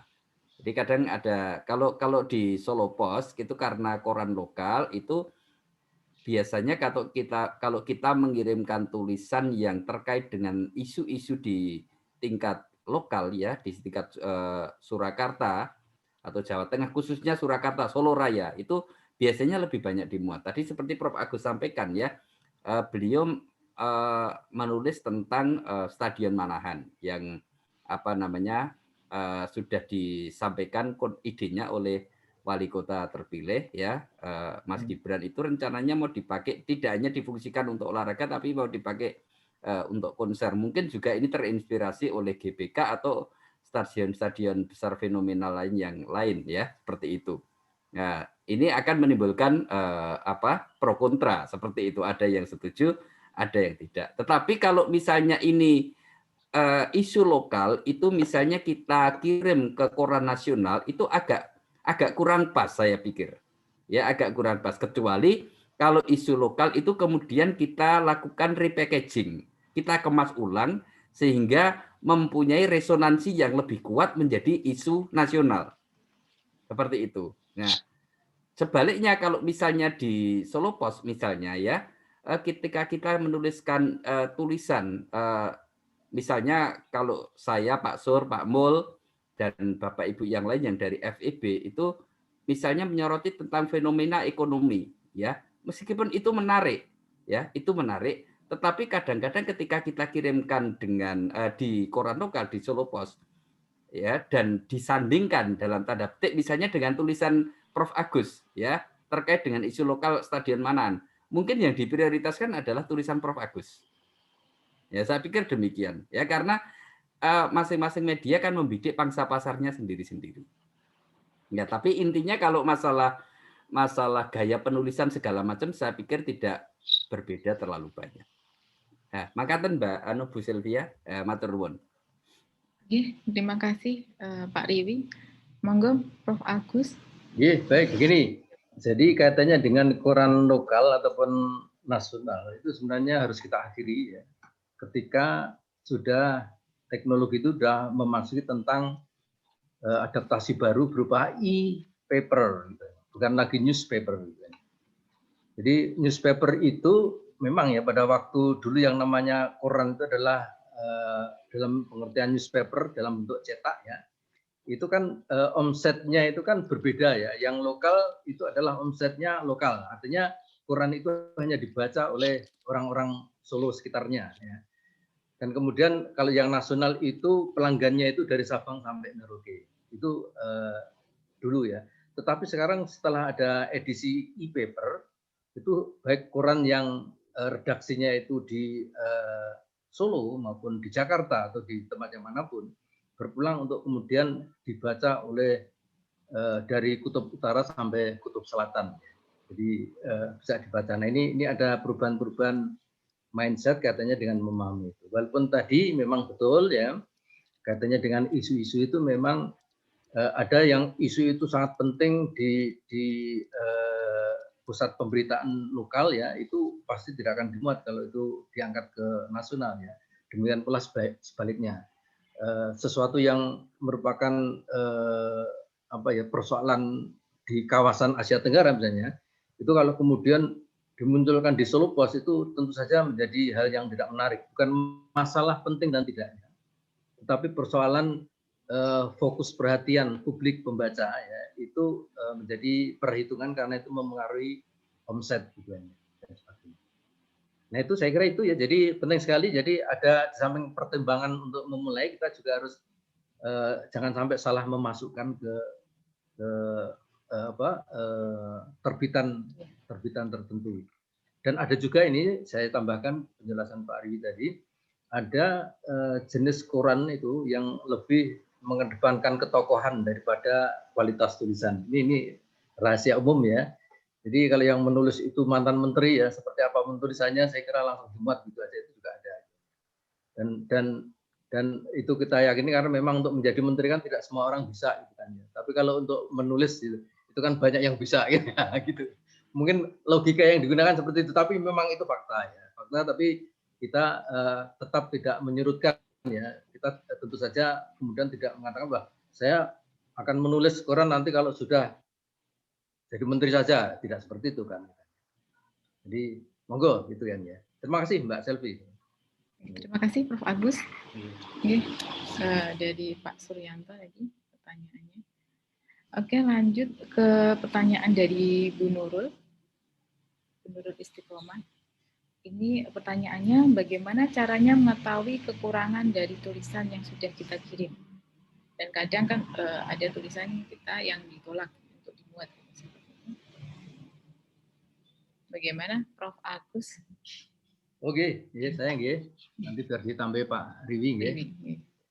Jadi begini, kalau kita mengirim tulisan ke redaksi ya, itu biasanya ada apa balasan kalau misalnya ditolak ya. Misalnya di Kompas itu tertib ya. Jadi dikembalikan dengan pertimbangan tidak ada space atau topik yang sama itu sudah dimuat sebelumnya dan sebagainya, ada alasan. Jadi hebatnya redaksi itu tidak pernah ngurusi masalah kualitas tulisan, tetapi ada alasan-alasan yang sifatnya lebih apa ya, lebih memberikan semacam motivasi untuk menulis lagi. Dan selalu ya penolakan itu diakhiri saya tunggu tulisan Anda berikutnya, gitu. Itu bayangin ya. Tetapi tidak semuanya ya redaksi itu kemudian seperti itu, ada yang cuek saja ya, mungkin karena memang tidak cukup tenaga untuk memberikan balasan seperti itu ya. Nah, kita punya standar ya, ini mungkin ini ya, jadi 2 minggu ya. Biasanya kalau kita ngirim kemudian 2 minggu belum dimuat, itu besar kemungkinan memang tidak akan dimuat ya, walaupun tanpa ada balasan. Tetapi perlu diklarifikasi juga, Anda sebagai pengirim naskah berhak untuk menanyakan ke redaksi, tulisan saya yang saya kirim tanggal ini, hari ini, jam sekian, menit kesekian ya, melalui email ini, kira-kira masih ada kans untuk dimuat atau tidak, gitu. Mohon infonya. Biasanya dibalas, masih sabar dulu ya, antrinya banyak. Gitu ya, jadi gitu. Tapi ada yang enggak ini. Nah ini, walaupun ada tulisan yang 2 bulan baru dimuat ya, saya mengalami di Solo Post ya. Ya. Katanya dengan persoalan pemberian gelar pahlawan kepada Pak Soeharto itu saya tulis 2 bulan yang lalu ya, baru dimuat sekarang. 2 bulan yang lalu itu panas ya, tetapi ada berita yang lebih panas dari itu. Tapi kemudian 2 bulan kemudian itu muncul lagi karena ada usulan untuk memberikan anugerah pahlawan nasional ya kepada Presiden Soeharto ya. Jadi tulisan saya berjudul Soeharto ya, antara pahlawan atau Robin Hood saya gitu. Judulnya seperti itu.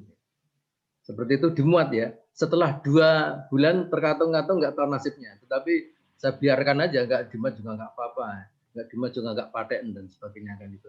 Akhirnya malah dimuat gitu kan ya. Mungkin dengar ya kalau saya bilang nggak paten gitu kan ya. Itu ya, itu pengalaman seperti itu. Jadi kita harus ini, tapi jangan buru-buru untuk menarik ya.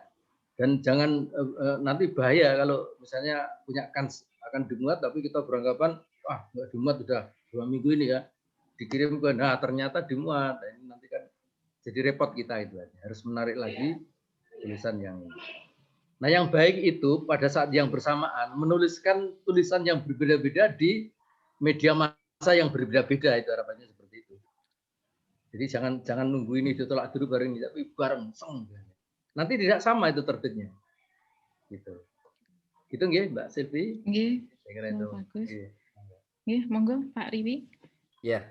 menambahkan yang disampaikan Prof. Agus ya, Bu Nurul. Kalau saya pribadi itu kebetulan saya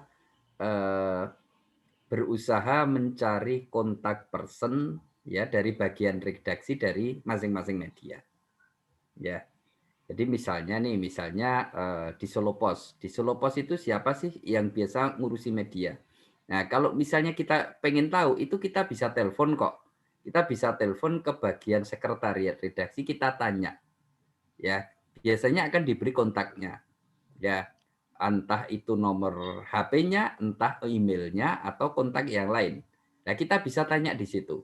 Ya, insya Allah itu akan dijawab. Ya, insya Allah itu akan dijawab. Artinya apa? Artinya seperti yang disampaikan Prof. Agus tadi. Jadi tulisan itu kadang beda-beda. Kalau memang tulisan kita kuat sekali, temanya betul-betul lagi hot-hotnya, itu kadang seperti Prof. Agus bilang, mungkin hari ini dikirimkan, besok sudah dimuat. Tapi kadang juga ada yang sebenarnya layak dimuat, tetapi karena beberapa pertimbangan tertentu kita nunggu agak lama. Ya, jadi kalau saya demikian, saya biasanya saya tunggu beberapa hari. Kalau misalnya memang belum dimuat, saya tanya, misalnya jawabannya, iya Pak, insya Allah dimuat, tetapi tunggu tanggalnya saja. Atau istilahnya ngantri dulu ya Pak. Nah itu kita akan tunggu. Karena apa? Karena kita terikat dengan kode etik. Ya, kita tidak boleh mengirimkan satu tulisan yang sama di lebih dari satu media. Apalagi kalau nanti tulisan yang sama itu misalnya kita kirim ke dua media, kebetulan dimuat semua. Meskipun dimuat pada hari yang berbeda, itu akan menjadi catatan hitam bagi istilahnya dunia kepenulisan kita. Biasanya kita akan kena blacklist. Ya, minimal diperingatkan, tetapi beberapa media langsung menetapkan kita sebagai blacklist. Kita tidak mungkin diskors dalam tanda petik ya selama beberapa waktu. Ya, itu menjadikan kita menjadi sangat tidak nyaman. Jadi kode etik tetap kita pegang. Jadi kalau misalnya agak lama kok ini belum keluar, kita bisa chat dengan bagian redaksi yang mengurusi masalah artikel ya, artikel opini. Ya, seperti itu kalau yang saya lakukan. Jadi kalau misalnya memang mohon maaf Pak, ini tidak dimuat, ya kita berarti sudah free bisa mengirimkan tulisan ke media yang lain. Kalau saya demikian, jadi berusaha mematuhi rambu-rambu yang ada. Ya, makaten Mbak Selvi, matur nuwun. Terima kasih Pak Riwi. Baik, untuk pertanyaannya karena ini pertanyaan banyak, kemudian untuk karena waktu mungkin ini pertanyaan yang terakhir dari Prof. Unik. Jadi Prof. Unik bertanya bagaimana perbedaan etika merefer suatu sumber untuk artikel di media massa dan jurnal ilmiah. Gitu. Mungkin Prof. Agus atau Pak Riwi dulu. Oke, baik. Buni, selamat sore Buni. Prof. Buni. Wah, sehat nggih Prof. Matur nuwun. Alhamdulillah. Nggih, mohon maaf jarang ketemu kita nggih karena tidak ada kegiatan luring nggih. Nggih. Nggih. Nggih. Nggih, matur nuwun Prof pertanyaannya. Jadi begini, jadi persoalan etika itu juga tentu saja berlaku ya dalam dunia kepenulisan, ya, baik itu nulis jurnal, nulis opini, nulis buku, ya, ataupun nulis apapun ya. Karena memang kita tidak boleh mengaku ya itu tulisan orang lain, gagasan orang lain kemudian diaku oleh kita. Nah, sehingga ada kutipan kalau memang itu bukan gagasan asli yang tumbuh dari gagasan kita. Nah itu jadi sebenarnya sama, hanya saja berbeda dengan penulisan artikel ya, artikel jurnal ya. Itu karena memang itu adalah ilmiah ya, sifatnya ilmiah. Maka cara penulisannya pun juga akan secara ketat ya. Bagaimana cara mengutip dan sebagainya ya. Itu sudah ada bahasa selingkung yang sifatnya internasional yang harus dipatuhi oleh siapapun yang menulis di jurnal. Tetapi tidak demikian ketika kita menulis opini di media massa. justru kalau kita itu terlalu banyak mencantumkan kutipan, itu menjadi sesuatu yang sangat tidak menarik ya. Karena sekali lagi itu kan opini sebenarnya. Opini itu adalah gagasan penulis ya, yang mungkin dibangun dari cara pandang, sudut pandang, jarak pandang tertentu ya, berdasarkan pengalaman pribadinya ataupun berdasarkan analisis sintesis dari pendapat banyak ahli, tanpa kemudian terpaku pada melihat referensi yang harus ya memaksa penulis itu mencantumkan sumber kutipannya. Tetapi kalau terpaksa misalnya tentang data ya, data itu. Jadi saya kadang-kadang saya tuliskan sumbernya itu dari BPS misalnya itu, karena memang saya mendapatkan data itu dari BPS. Cuma satu itu aja, tidak ada kutipan-kutipan yang lainnya. Selebihnya itu adalah sebuah apa ya parafrase yang saya bangun ya dari gagasan seorang penulis. Sehingga cukup ya 650 kata sampai 90 kata itu cukup untuk mewadahi dari A sampai Z ya, tanpa harus kemudian space-nya terpotong oleh kutipan-kutipan. Makaten Bu Huni nggih, saya kira. Nggih, Prof. Nggih, matur nuwun, ngapunten nggih. Nggih. Jadi lebih banyak parafrasenya nggih. Nggih, Prof, nggih. Nggih, monggo. Terima kasih, Prof. Nggih. Nur, Prof Unip, monggo. Pak Riwi mau menambahkan? Ya, tidak banyak yang saya tambahkan untuk pertanyaan dari Prof Huni. Jadi mungkin sekedar sedikit saja menambahkan. Jadi menurut hemat saya, Prof, kalau kita menulis artikel ilmiah di jurnal misalnya, itu kan bisa diibaratkan kita harus bisa mempertanggungjawabkan setiap kata, setiap tulisan yang kita tulis secara ilmiah. Dalam artian biasanya ditanyain ini rujukannya apa, dari jurnal mana, atau dari buku mana, dan seterusnya. Artinya apa? Artinya referensi ya itu menjadi sesuatu yang sangat pokok, yang sangat utama. Ya, ketika kita menulis jurnal itu kita menurut bahasa saya kita tidak bisa bermanuver terlalu banyak. Nah, tetapi ketika kita menulis artikel opini itu tersedia ruang yang sangat luas bagi kita, seperti disampaikan Prof Agus tadi, kita bisa mengeksplorasi ide, gagasan kita, ya bahkan terhadap ide atau gagasan kita yang paling liar sekalipun. Itu bisa kita eksplorasi, bahkan bisa dikatakan kalau misalnya itu perlu referensi, itu mungkin hanya sekedar additional, hanya sekedar tambahan, bukan menjadi sesuatu yang utama. Ya, meskipun sekali lagi artikel opini yang di media massa itu sifatnya bukan sesuatu yang ngoyo-woro, tetap kita harus mempertanggungjawabkan, tetapi tersedia space yang lebih luas bagi kita untuk bermanuver, mengeksplorasi ide-ide kita, imajinasi kita, imajinasi dalam konteks yang positif tentu saja, ide dan imajinasi yang paling liar sekalipun. Saya pikir demikian, Mbak. Sedikit tambahan dari saya, Mbak Selvi. Terima kasih, Pak Riwi. Terima kasih, Pak Riwi. J, sami-sami, Bu Prof. J. Nuhun, Prof Huni, pertanyaannya. Sangat menarik sekali. Diskusinya makin panjang nanti kalau ini pertanyaannya sangat banyak juga yang belum dijawab, mohon maaf. Baik, sedikit ini ada ditulis dari Pak Suryanto, tadi ada quote dari Prof Agus. Quote hari ini, banyak orang mampu mendeskripsikan sesuatu, tetapi sangat sedikit yang mampu membuat diksi tentang sesuatu. Itu dari Prof Agus. Terima kasih Prof Agus dan Pak Riwi atas jawaban-jawaban dari pertanyaan Bapak Ibu semuanya. Baik, terima kasih. Mungkin sudah cukup pertanyaan mungkin ditampung. Kemudian ini pengumuman dari Doorpress tadi ada 4 orang mungkin yang penanya pertama, ada 4 orang penanya pertama yang akan mendapatkan buku dari Prof Agus, Ini yang pertama tadi Pak Mulyanto, kemudian yang kedua M. Gilang, kemudian yang ketiga Muda, yang keempat Bapak Suryanto. Jadi nanti bisa diambil bagian humas FEB. Mungkin kalau di luar kota bisa menghubungi humas FEB, kemudian nanti bisa dikirim. Oke, terima kasih Bapak Ibu semuanya atas atensinya.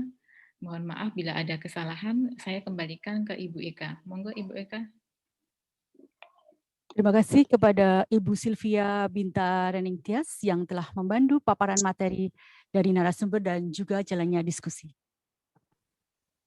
Hadirin yang kami hormati, serangkaian acara sudah terlaksana dari siang hingga sore hari. Terima kasih kepada para narasumber, Prof. Agus Kristianto dan juga Bapak Riwi Sumantyo atas paparan materi dan arahannya yang sangat luar biasa. Semoga bisa memberikan kemanfaatan yang lebih bagi kita semua. Amin. Dan tak lupa juga kami ucapkan terima kasih kepada seluruh peserta yang masih aktif dalam mengikuti acara ini. Saya, Ika, sebagai pembawa acara, mohon maaf jika ada kekurangan dan salah kata dalam membawakan acara pelatihan penulisan artikel populer di media massa. Salam sehat selalu. Selamat menjalankan aktivitas yang lain. Sampai jumpa. Wassalamualaikum warahmatullahi wabarakatuh.